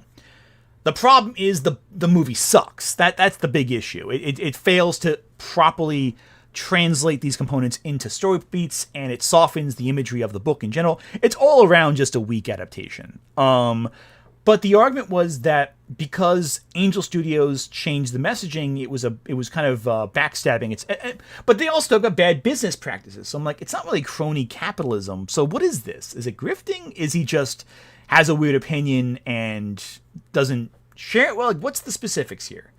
And so what I want to do is go through this one video that I saw of his that just caught my eye. It's his second biggest video, right next to Disney movies made to indoctrinate kids. Another red flag video title there. The video is titled, Hollywood Can't Stop Making Satanic Movies. And I have to know. I have to know what he's talking about. Like, I just gotta know, guys. I have to know. What the fuck are you talking about? And I'm gonna do it live. Because if I gotta discover this, I want to share it with all of you as well. And monetize it as well. Because this is just too rich. I don't know. I don't know what he's getting at. Like, is he talking about horror films? Does he mean, like, satanic, like, it's against God? Or is it something else? I don't know. And I want to share it with all of you. This joyous new experience of discovering this character on the internet. And for all I know, I might be misjudging him. I don't know yet. We're going to find out. I don't know the answer yet, but I'm very concerned. I gotta say right now, though, I do like the aesthetic. Is this AI? Is this an AI trunk? Like, what is this? Like, this looks like an AI backdrop he green screened himself on, but like, what is this? Like, what are these? It looks like pencils? Like, what is this fucking desk? Like a briefcase with like an extra lid on the top? I don't fucking know. I am the real-life fake wizard, and Hollywood can't stop making satanic movies. If you open up a movie ticket app, you're gonna find that you can get tickets for Ready or Not 2 right now, opened on March 20th, a sequel to the 2019 occult film about a global satanic cult that runs the world. Next. That's not really what it was about, though, was it? It was about a married couple, and they try to sacrifice her to this demon, basically. Yeah, but the movie's not really about the cult. It's about the survival and about how incompetent this family is at trying to survive. Like, the Satanists are the bad guys. But also, like, it's not really... The Satanism is incidental. That's an avenue through which the action of the movie can happen. This has to be a gag. This has to be a bit. Week on March 27th, we see They Will Kill You hitting theaters, a film about a satanic cult that lives in a temple to Satan and routinely makes human sacrifices. 2 weeks ago, on March 13th, we saw Undertone open in theaters about a podcaster taking on a demonic encounter filled with Catholic imagery. Oh, and next week we're also getting Forbidden Fruits, which is a movie about a satanic witch coven in a shopping mall. There was a... I don't know Satanic. I know the other 3 films. I've never heard that 4th one. Yeah, demons are a popular entity in horror films. Because they're demons. Like, what's the point? Oh no, the Conjuring films have demons. I'm sure that's the biggest problem with the Conjuring films and not Ed and Lorraine Warren. The Conjuring movie last year for 2025. Oh fuck, he's talking about and Conjuring. another one coming next year for 2027. He literally did it the next bit. I'm sorry. I didn't plan that. I didn't know he was going to mention The Conjuring right after I mentioned The Conjuring. Jesus Christ. Another Terrifier coming out this October, and 2026 will also see another Evil Dead and a new Insidious movie. But realistically, in fairness, though, okay, first off, Insidious, they're not demons. They're more, some are demons, but they're not really biblical. They're more like an abstract otherworldliness. Evil Dead also uses Sumerian demons, which are not the same thing as Catholic demons, and thus are not satanic at all. They're Sumerian entities, and none of this means anything to you, does it? It doesn't matter what we're talking about. You don't know the difference. With all the horror channels and TV shows and streaming and movies, we can make a general claim that there is something satanic adjacent and or occult focused releasing every 1 to 2 weeks for your viewing pleasure. And the truth is, that's not entirely new. We are getting more occult media than we're getting superhero media, and I recognize that perhaps it's always been that. Thank you, the guy, for being a member for 21 months. Bets on this guy being a Catholic convert. Oh, I'm gonna bet money. Listen, as someone who was raised Catholic, Catholic converts are the most militant Catholics I've ever encountered. They are fucking intense. They're wild. I don't know, man. Okay, so here's the thing. I don't want to tell you this, Reese, about this, but satanic horror films, they've been a thing since the fucking 50s, if not even older than that. Hell, I'll give you an example of this right now. Roger Corman, when doing the Edgar Allan Poe cycle with Vincent Price, he made Prospero, the main character of the Mask of the Red Death, into a Satanist, because he wanted to make him eviler. Prospero, in the original story of the Mask of the Red Death, he's just a selfish aristocrat who boxes in all of his friends outside, while the Red Death plague wastes the entirety of the countryside. And he ignores the plights of the common man and parties it up inside of his castle.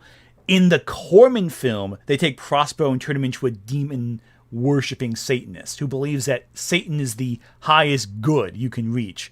And the story has this kind of moralistic edge to it, this cosmic moralistic edge. The original story had too, but more focus on human selfishness as opposed to human worship.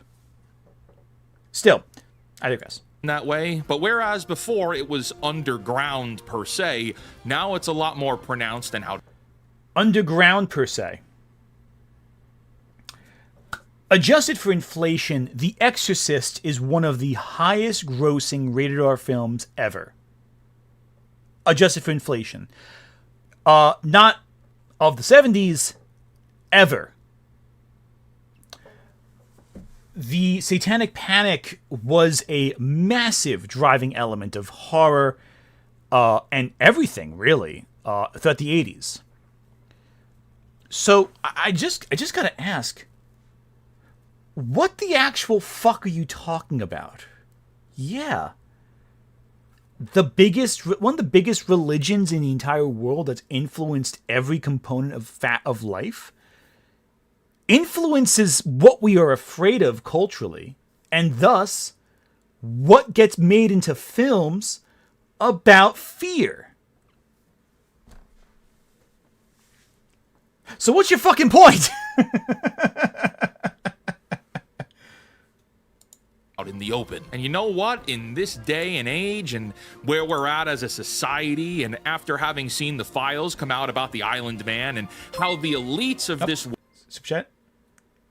At Eshan especially 04181 super chatted $5. Most of these movies are about fighting to beat Satan, right? Yeah, they're all movies with Satan's the bad guy. Like, he's not a fun... here's the thing. Here's what's crazy about this. Outside of something like Anne Rice's Memnoch the Devil, Satan is usually the ultimate evil. In fact, Satan barely shows up in half these stories. It's usually the underling demons, these forces of darkness that pervade into our society. And often, the demons are just called demons because they're like these evil entities. They're often divorced, really, from specific Catholic or Christian imagery. Also, I don't understand his point.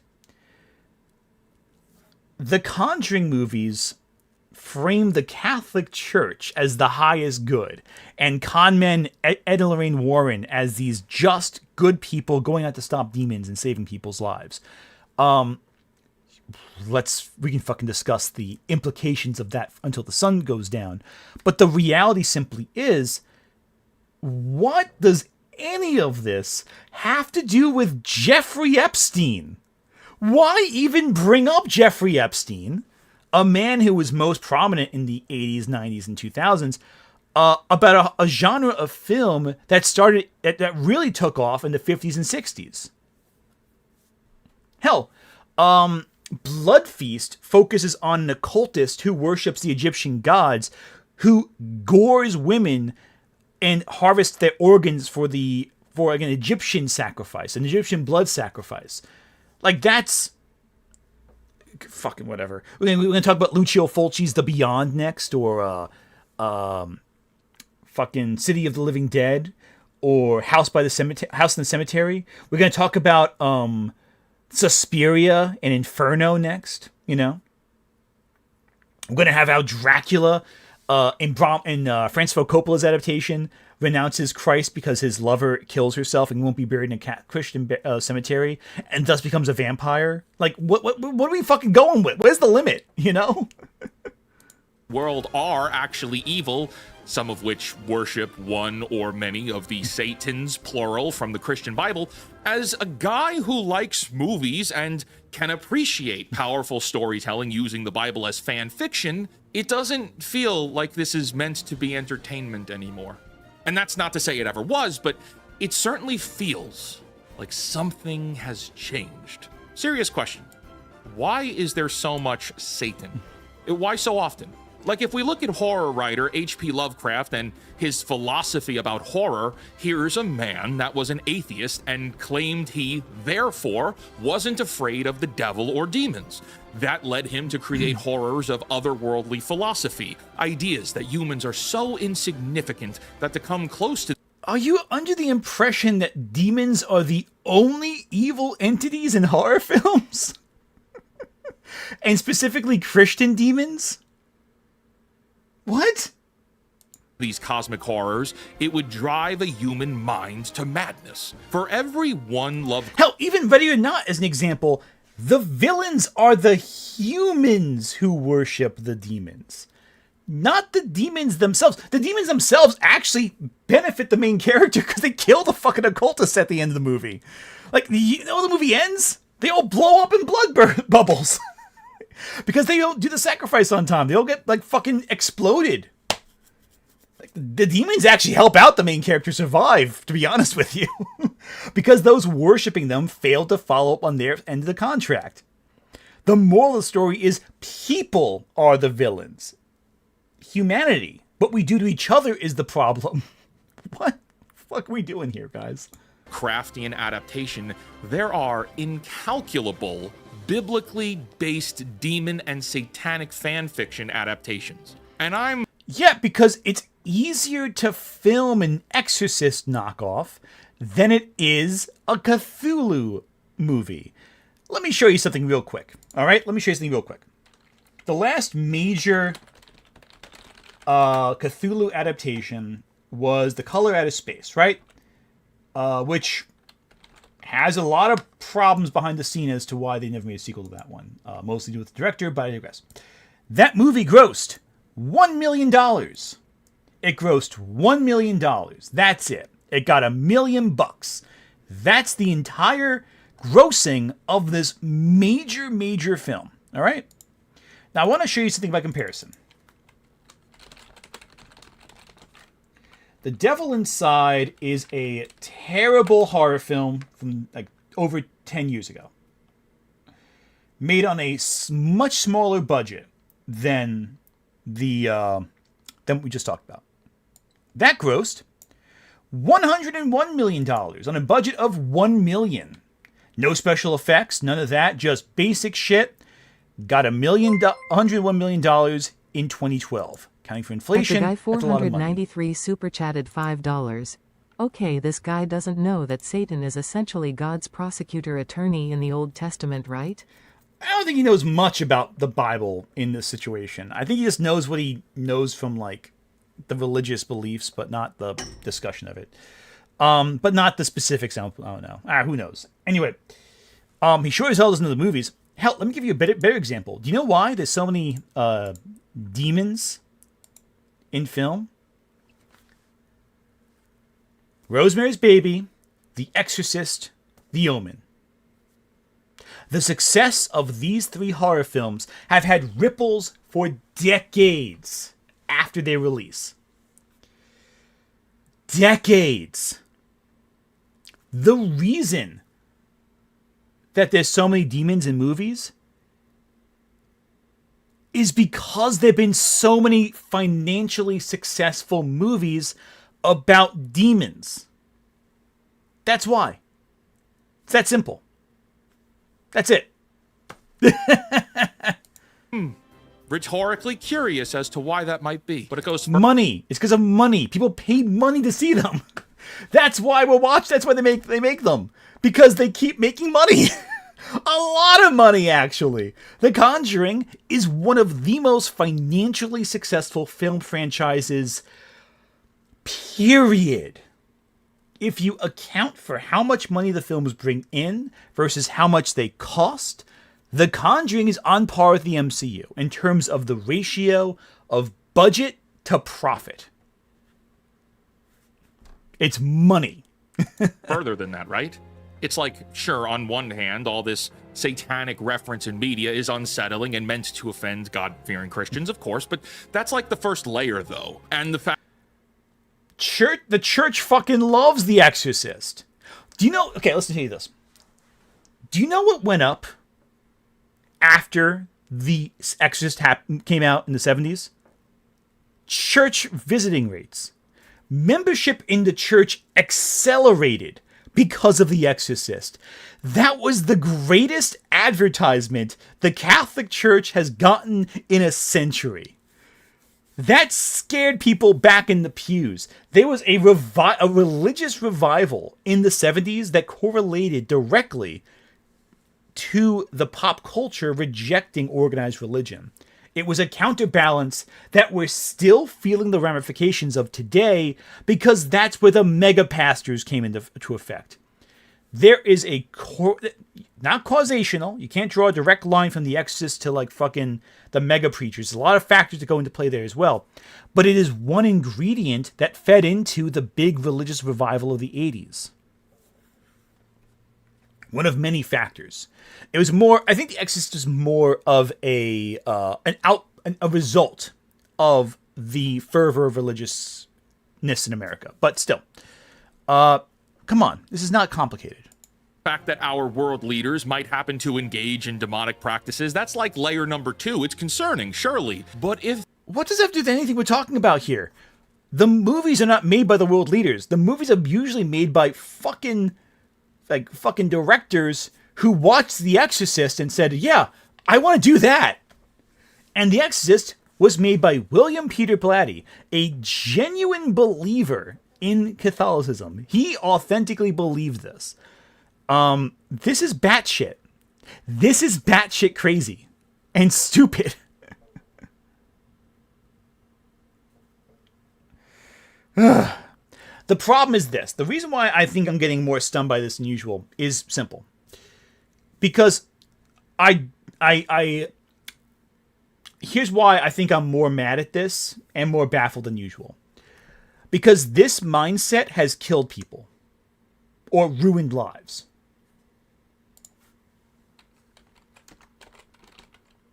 Let me show you what I'm talking about. Let me bring up a little story for you right now, okay?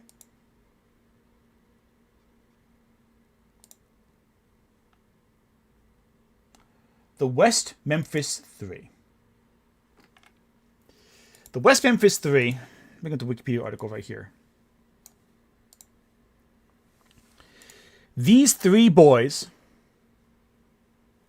in the 80s were brought up on murder charges for a case they had no involvement in. There was no physical evidence they were there. But because the locals in West Memphis thought they were a little scary and maybe Satanists, evidence was trumped up, confessions were forced, and they were put in jail for decades. They were framed, and evidence exonerated them. So when someone says, oh, Satan is why, the reason why the devil's in media, it's Satanism. The devil's in there. I recognize it for what it is. satanic panic bullshit. And listen, I get what people might be thinking, oh, you're being a little aggressive. No. You need to be aggressive with this kind of stuff.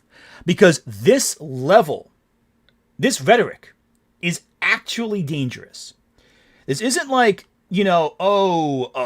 Captain Marvel is making women woke. No, this is worse than that. Satanic panic bullshit needs to be shot down and shot down aggressively when you hear it. Because what it is, and I mean that like abstractly, I don't mean literally shot down. I'm talking like, they have to take it down. Because it is actually dangerous rhetoric to spread. This is another level of grift. And I take this really seriously. Because I've seen it hurt people before. They were mass panics that resulted in mass arrests under false pretenses, as well as massive harassment campaigns that have driven people to dark ends. You do not humor this kind of rhetoric. You reject it immediately. And you have to call it for what it is. Satanic panic bullshit. Because otherwise, that's how you get people to be rounded up. That's how you get books banned. That's how you get massive damage to the culture as well. And to people's lives. The West Memphis Three were in jail for, I think, 18 years before they were released early. Not pardoned, not exonerated by the law, released early. Do not forget that.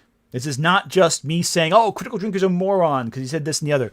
This is actually concerning rhetoric that can harm you. So yes, I am going to be aggressive with this. Because the words he's saying kill. Let's get going. If you think about this further, the idiot writers making all of this Bible fan fiction are overplaying these demon stories. They're overusing them, so much so that they're not scary anymore because you're not doing anything original. But moreover, have you seen the movies? Let's talk about the movies. What's not original about certain films? You used 4 different examples, and one's a movie, Undertones, purely a sound-based horror film. It's very original in my opinion. And that's very different from Ready or Not, which is mostly about clueless elites, using demons more as a backdrop to kind of justify the narrative plot, focusing on how the elites literally lie and consume the poor for their own benefit. From a source material perspective, you can't tell stories of the purest evil imaginable and not also balance it by having the greatest good. You see, you can tell stories about Christian demonology all the live long day, and you can have satanic cults and human sacrifices and depict on screen the most heinous concepts imaginable, but once you make it bound to the Bible, which you have, then you've also canonized Jesus Christ. And once Jesus is canon, your stories are meaningless because in the context then of these stories, Christ is king. Did you ever watch The Exorcist? The entire point is that the Catholic Church, with their belief, is able to fight off the demon to an extent. But they also talk about the idea that, yeah, Jesus can fight off demons, sure. But Jesus isn't in the story. It's about people, human beings confronted with insurmountable evil. That is painful logic there. Also, usually the priests in these stories are the good guys. Again, the Conjuring films, Jesus Christ is often referenced. And by the way, there is a horror franchise that does end with Jesus Christ coming down to stopping all the demons. It's called The Omen. In the third Omen film, Damien, who's in that movie played by Sam Neill, learns that Christ is about to be reborn on Earth. And the whole film is about Damien trying to stop Jesus. The the Nazarene, as he calls him, from being reborn. And the movie ends with him failing at that. It ends with Jesus Christ re-emerging and Damien just dropping dead where he stands. And all the demons are stopped. So yeah.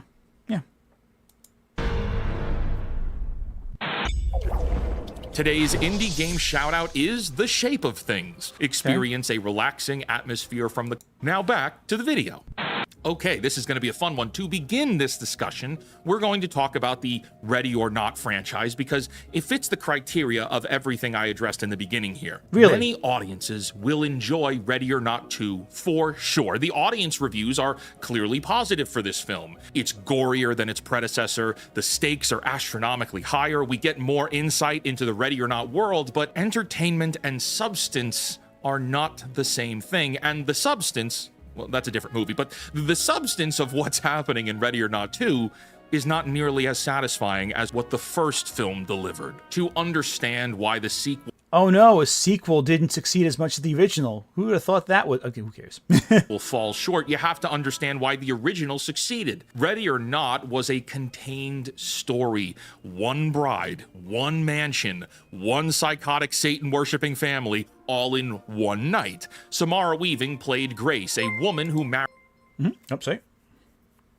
At the Waverunner super chatted $2. Exactly. Instead of a savior, in Doom you get a slayer. Exactly, the Doom Slayer.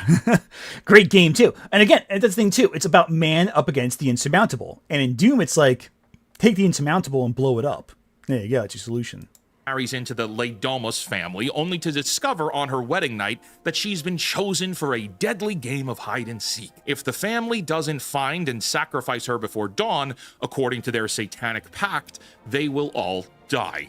That's the whole movie. And Samara Weaving is a knockout in both films, to be clear. This story and this movie worked because of its constraints. It's grounded. The isolation of a single mansion created claustrophobia and tension. The family dynamic was absurd and darkly funny because you can see all of their dysfunctions.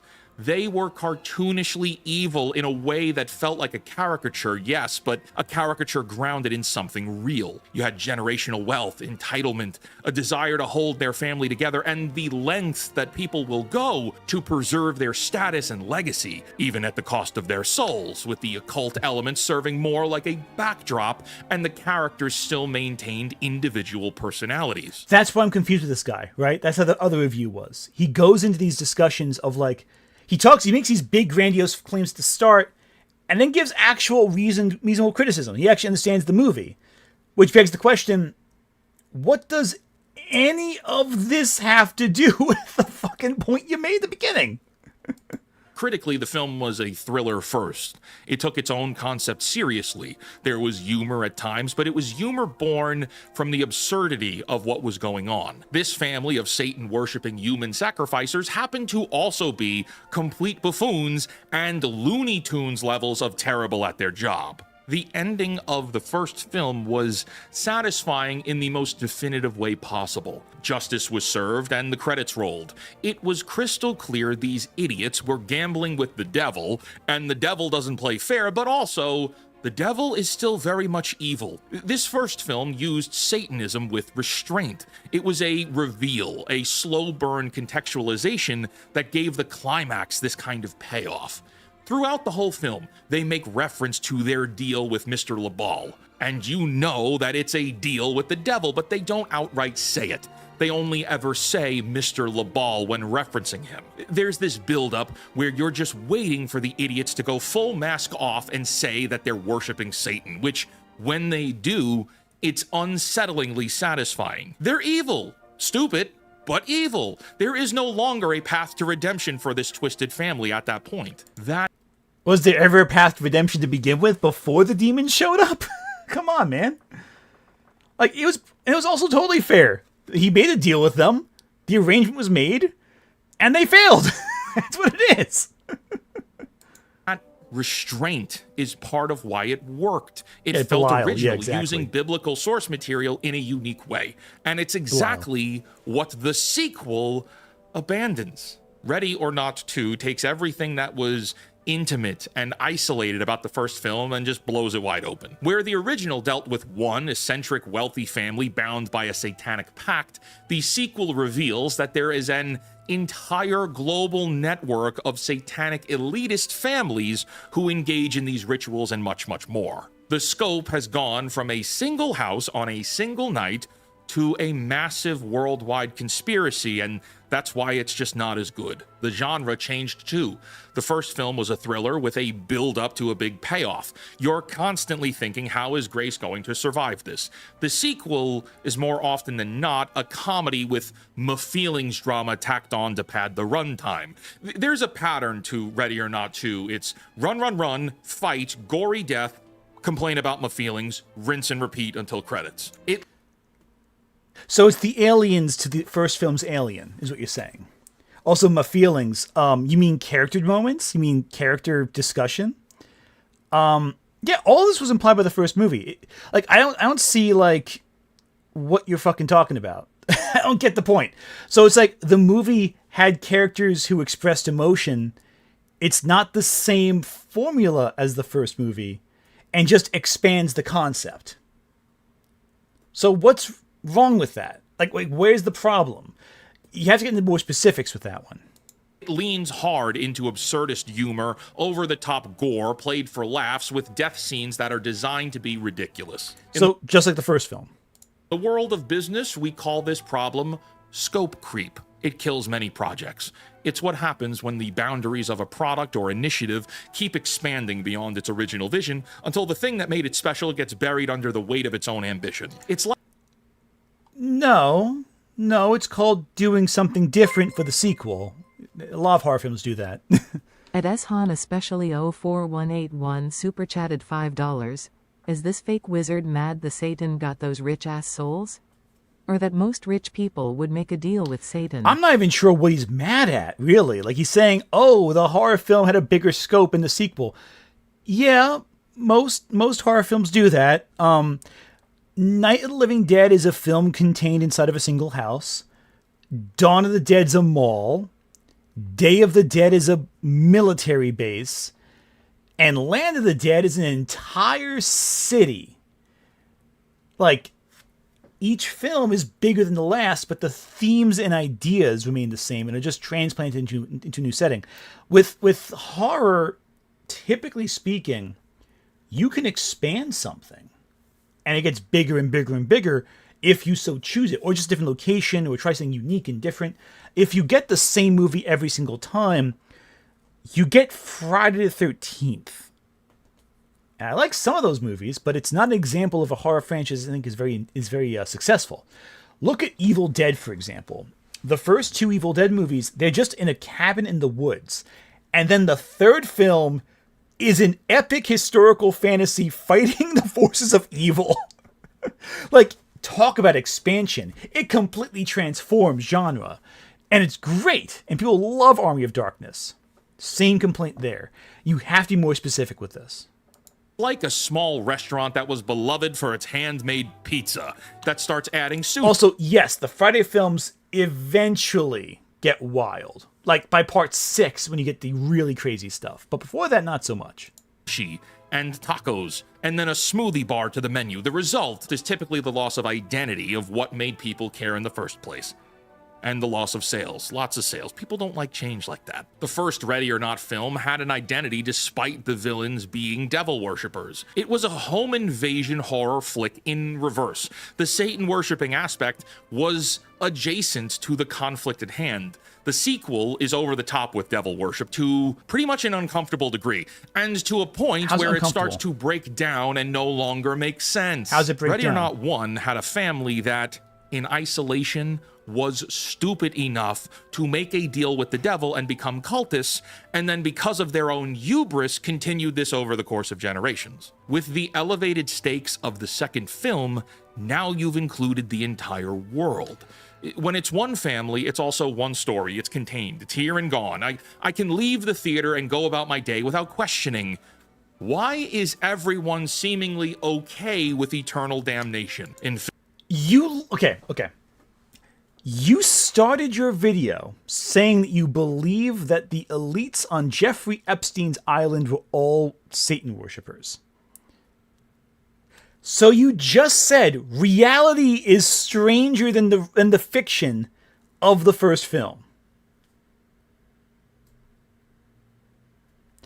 You just admitted that there are revelations in our real life that indicate that the wealthy are all engaged in bizarre, awful shit.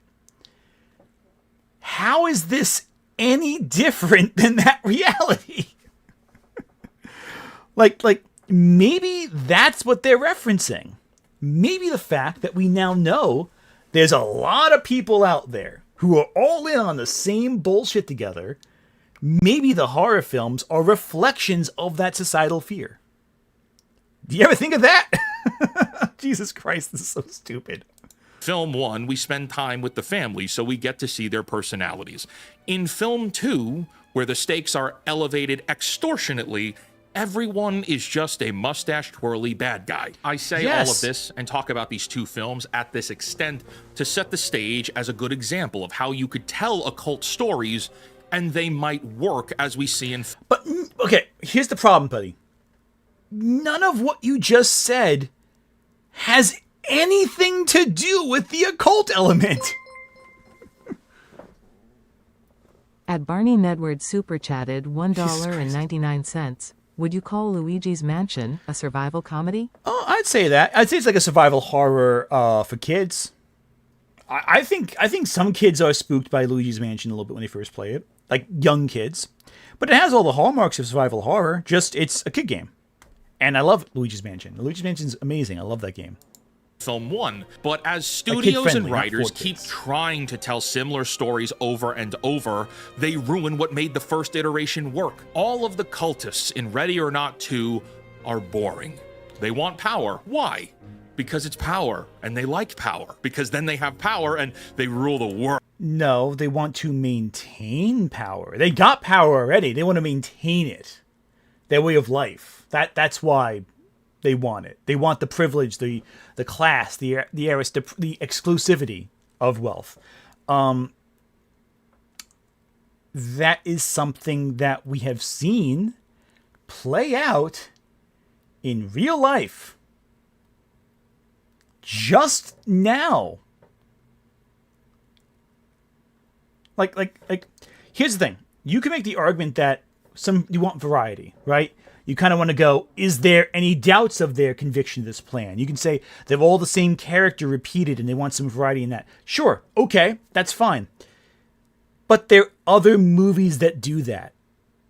So, what?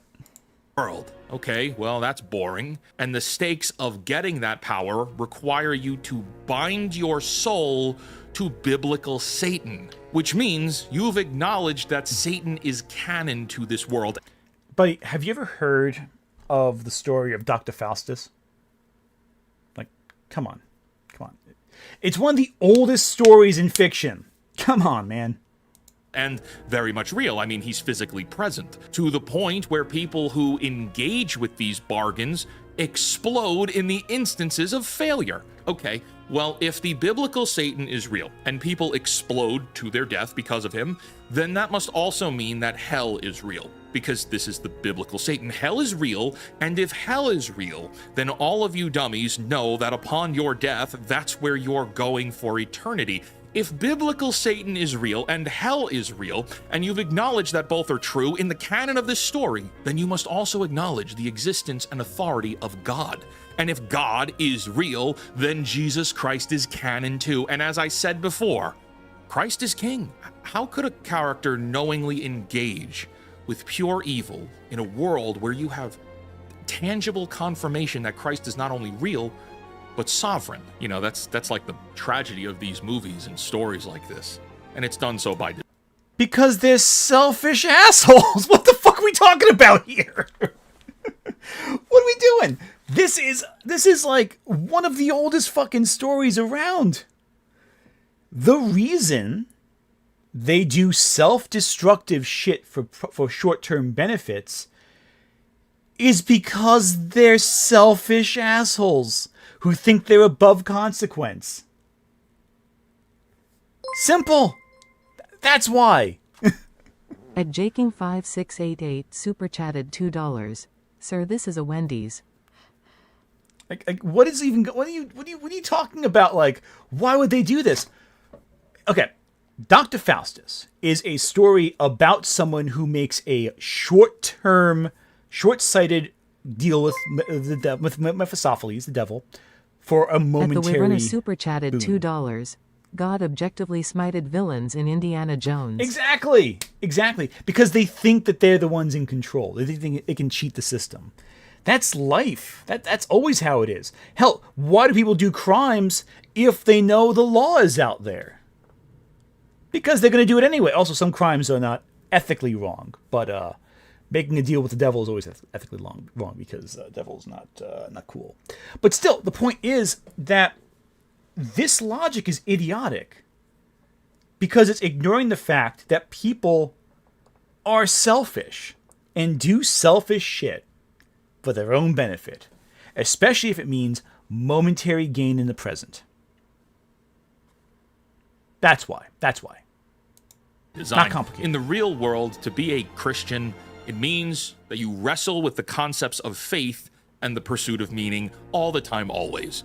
Here, you created a world where the characters don't need faith alone. They have physical, tangible proof of Christ as the savior of humanity, and you still made characters that would sell their soul to the devil for a Kit Kat bar. See? Yes, that's realistic, actually. I fully believe someone would do that.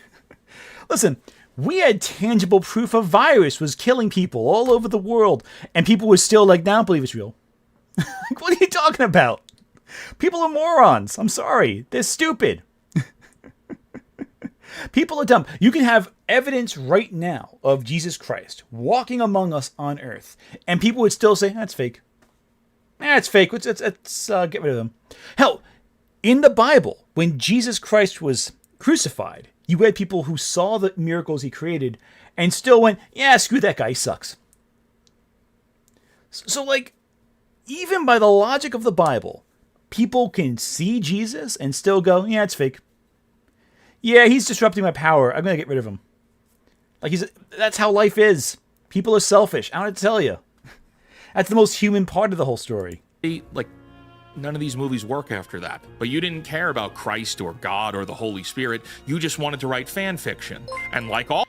It's a human story of selfishness, actually. At the guy 493 super chatted $2. They would call Christ a liberal commie and deport. Oh, yeah.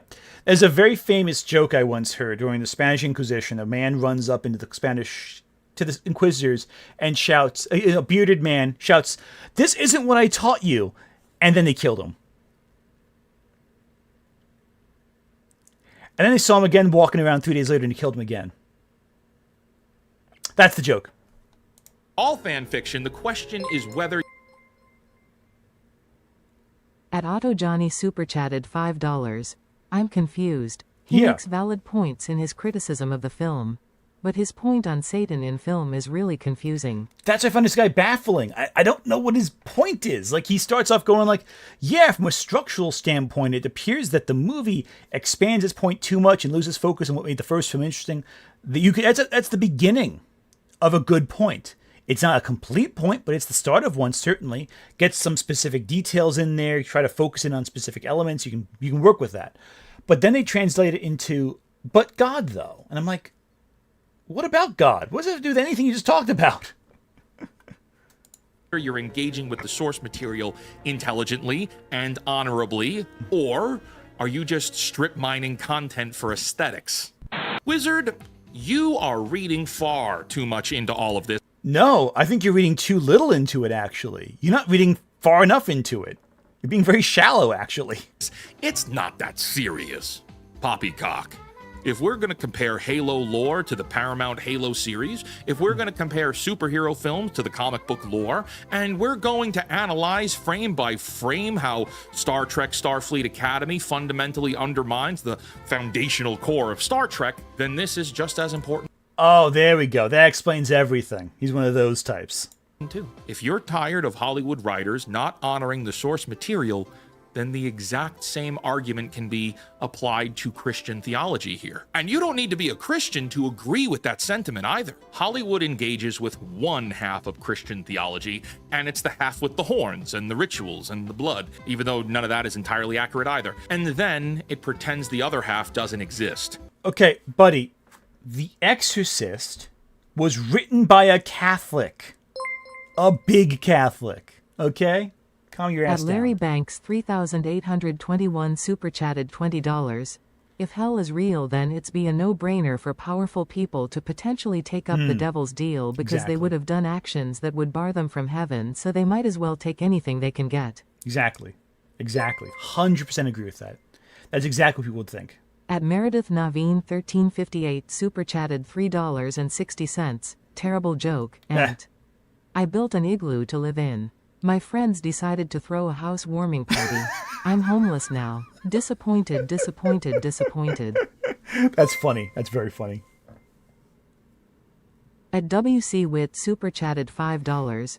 Okay, then talk about how the devil is barely in the actual freaking Bible LMAO. Yeah, hell, the devil is never described. Hell, the devil, what's funny about the devil is Satan in the book of Job is, again, like we said before, basically God's prosecution. Basically, he's in league with God. They're on the same side in the book of Job. In fact, at no point in the Bible is Satan presented as anything more than temptation. He is the adversary of man. At user underscore 225 in the Bible underscore CCC super chatted $4.99. I'm in NYC. There are so many young people joining my church and others as progressives. Fighting back against MAGA and affirming Jesus' radical love. You see, that's really encouraging. I like that. Because it's like, I don't think religion, some people are like really anti-religion. I'm not anti-religion. I'm anti-bigotry. I'm anti, I think religion can be a great avenue for validation and joy, but I feel like some people are just selfish assholes. Evil is real in these films and shows. Evil is active and it's visually spectacular. It's narratively compelling and it's functionally unstoppable. But the good? Well, God and God's goodness are either reduced to a prop, weak, or absent from the stories altogether. What are you talking? Okay. In every single Conjuring movie, saying a prayer to Jesus stops the demon. Basically, religious belief is valorized in the Conjuring franchise. In The Exorcist, modern science fails, and the only solution comes from a man of God, who has to go back to believing in what he believed beforehand to stop the demon. Like, what are you talking about? You know nothing about these movies. Yeah, Ready or Not specifically uses demons as kind of like a MacGuffin. It's kind of an avenue to get the ball rolling about its critique of classism. It's not about demons in Ready or Not, but that's the only example you're giving right now. In 1968, Rosemary's Baby established something of a template. A Here we satanic go. cult operates plain in sight. The devil is victorious and God never intervenes. In 1973, The Exorcist came the closest to presenting something of a counterbalance, but even there, the exorcist dies and the victory is ambiguous. It's not ambiguous. No, it's self-sacrifice. What are you talking about ambiguous? The demon is exorcised.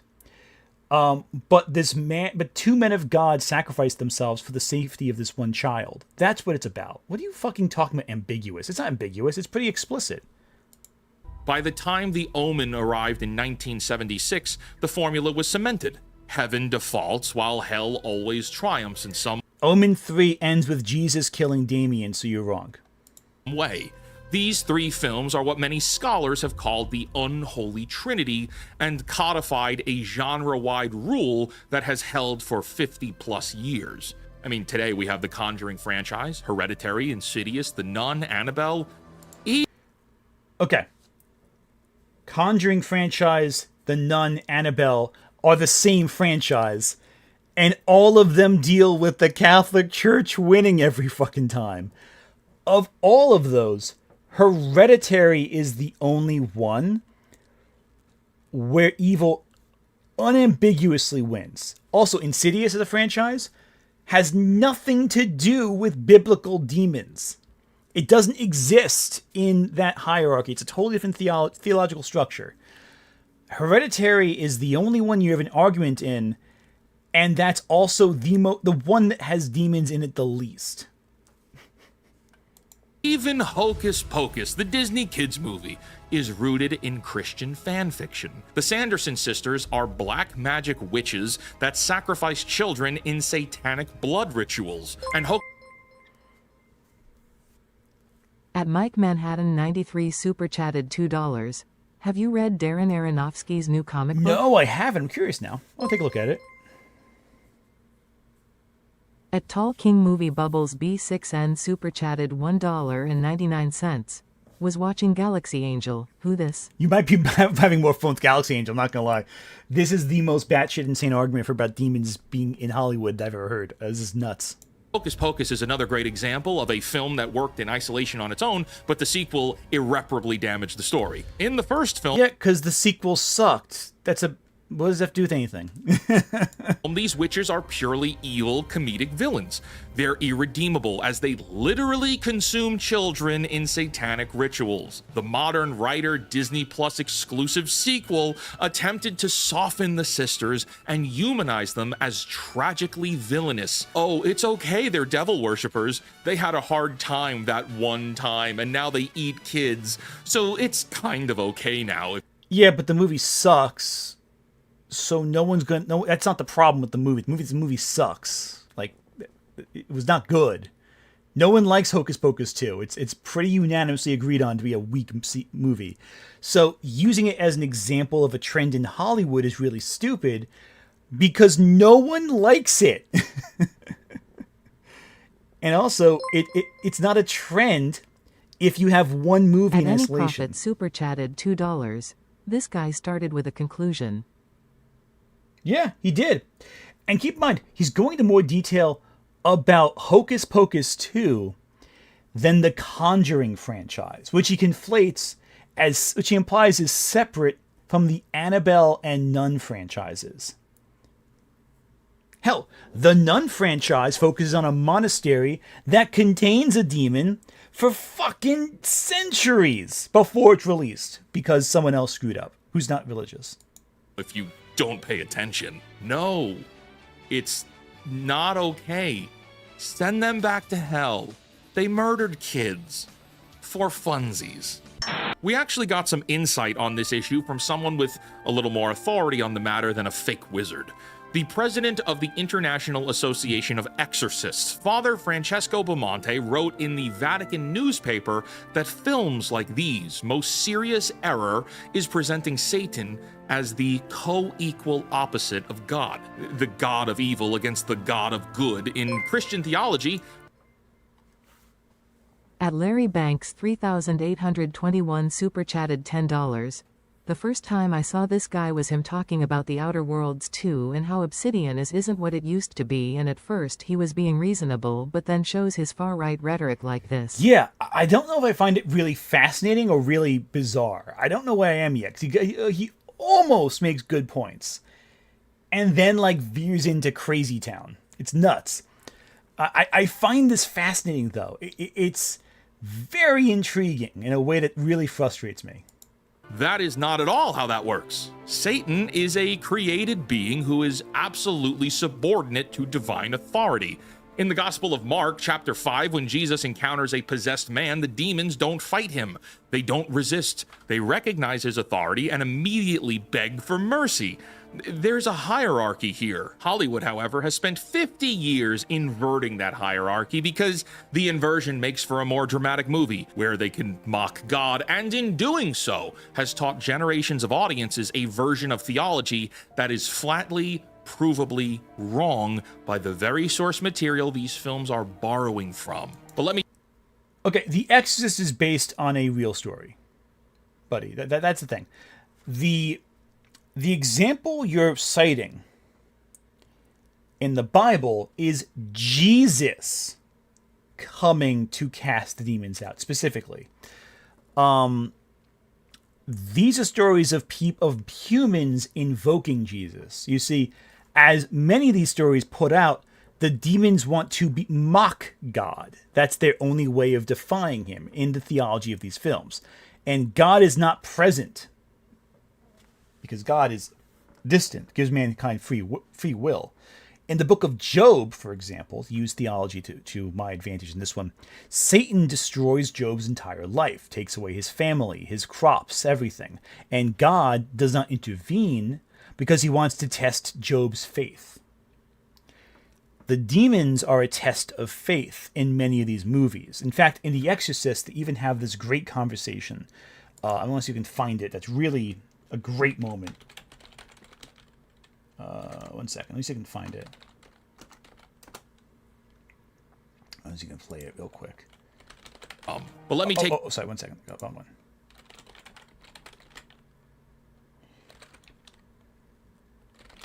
Yeah, is it the scene? Here you go. A great little scene right here. This is from the extended version, though.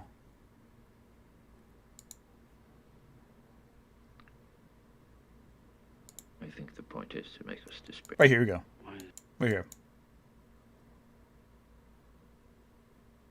Why this grew doesn't make sense. And right here. To see ourselves as animal and ugly. Yeah, it's a little muffled. You can't really hear it too clearly. But the point of the scene basically is they speculate the reason that the demon does this in the movie The Exorcist is to make people feel worthless and ugly, that God could never love them. So the priests are God's messengers, and that's the hierarchy. They do eventually cast the demon out. But the demon is also strong, and it wants to make man feel miserable. It's a test of faith, ultimately. That's what it comes down to. So by the logic that this wizard is projecting, he thinks he understands the concept, but really, these fall perfectly into a lot of the cases, the Catholic theology. The shitty movies don't, but they're also shitty movies. The best Exorcist movies are the ones made by true believers because they draw from the genuine fears of those who believe in them. I think, anyway. But then again, William Friedkin didn't believe in any of it. He was an atheist. But he was counterbalanced by William Peter Blatty's genuine belief in God. And that makes for an interesting balance with The Exorcist, I think, as a film. Let me take it back to Ready or Not here and take my emotions out of it. These Satan worshippers traded their eternity for temporary earthly dominion. Yes. And within the logic of their own acknowledged belief system, they've willingly chosen the losing side. At user_225_CCC super chatted $4.99. Picture this. Pirate Software versus Yandere Dev in a bikini mud fight between game dev LOL cows. Why would you put that image in my head? Why would you do that? Why would you put this evil into the world? I love it. That's terrible. That's awful. All right, let's wrap this up because we're almost done. With full knowledge that it's the losing side. They understand that. This is incoherent writing. This is asinine. Because the film... It's not asinine, it's human. People make stupid decisions that don't have any self-preservation. At Larry Banks 3,821 super chatted $20. What's funny is that the movies this wizard guy is talking about ultimately shows that good overcomes evil, while for now doesn't talk about media that shows God as evil like Supernatural, Preacher, and other anime games. Imagine him fucking reading Angel Sanctuary. Can you imagine that? But yeah, no, The Exorcist, God wins. The Conjuring franchise, all of them, God wins. The Omen, eventually, God wins. Hell, in fact, what's even funnier is in the first Omen, you find out that the reason Damien exists at all is because a cult of Catholics helped bring him to life. And that the Satan worshippers, that the whole franchise, are actually Catholics who want to use Damien to inspire enough fear to bring people back to God. Which is pretty great. What else is there? The only one really where the demon wins is Rosemary's Baby and Hereditary. And they're both particularly bleak films. But they're also the exception that proves the rule. Film never grapples with the obvious absurdity of that choice. It never asks the question that any thinking... At the guy 493 super chatted $2. Let's show this guy Bible Black. Bet he'll love it. Bet he'll love it. My feelings are not a fake.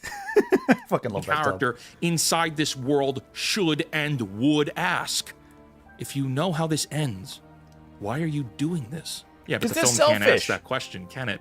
Because asking it would require engaging with the other half of the theology. It would require the divine to be present. Why aren't you engaging with the humanity of the story? People are selfish and make self-centered, short-sighted decisions. Why do people go to gambling dens if they know they might lose? Because they think they might win big. Why do people cheat, but they know that the consequences would be dire and ruin their relationships? Because they want the short-term gain of what they have in their hands. That's the thing. People are, by their very nature, contradictory and self-destructive. That is human nature. You have to accept that to understand a story about human nature. Present in some meaningful way, and Hollywood will not let that happen. They will show you the devil in full detail. They'll show you the rituals and the sacrifices and the pacts and chanting in Latin and crossroad demons. They will show you families who can end wars with a phone call because of their satanic allegiance, but they will not show you the force that, according to the very scripture they're adapting, has absolute and unconditional authority over all of it. Now, the Conjuring franchise ends with them reading the Bible in almost every single film. What are we talking about? Did you even watch these films? The Pope's Exorcist was all about a Pope's Exorcist. In fact, I think it's based on the same guy you cited before, actually. If you know me and you're watching this video, you might be thinking, wow, Fake Wizard's going really hard on the theology. At M's Vanessa Vengeance super chatted $2.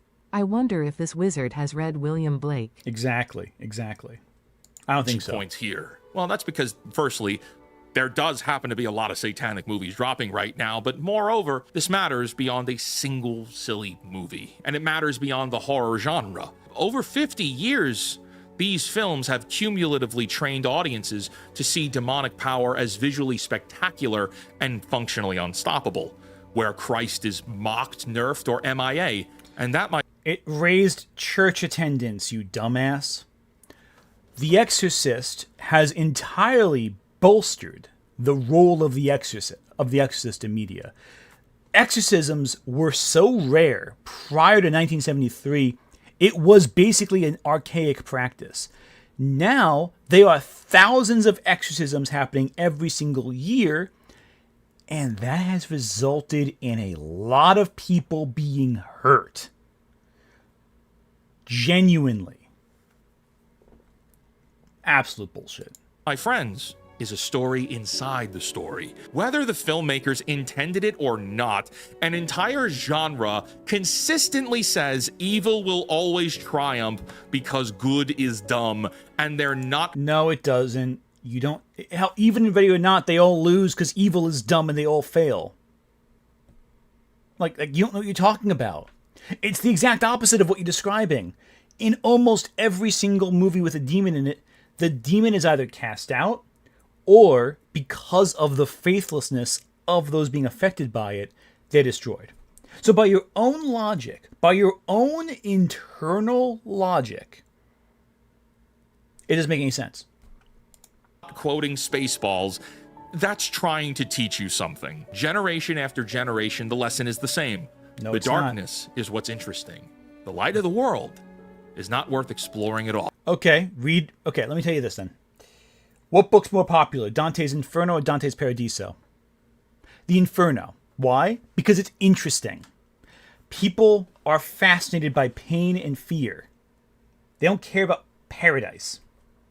all. Why does Hollywood keep making selective Bible fan fiction? All right, no, I'm done with this guy. He's annoying me. Okay, getting late. Let's wrap things up. Friday's going to be a video. I have not decided which one it is going to be yet. Depends on which one's finished first, but there will be a video. Everyone, take care. Have a good one. I got to go take care of my son. I'm going to come back to this guy another time because I'm very fascinated by his brand of grift. It's not a grift. I think he genuinely he believes what he says. He's not a grifter. But he is fascinating. I'm going to dig into this deep because it's too interesting. Take care, everyone. Bye-bye.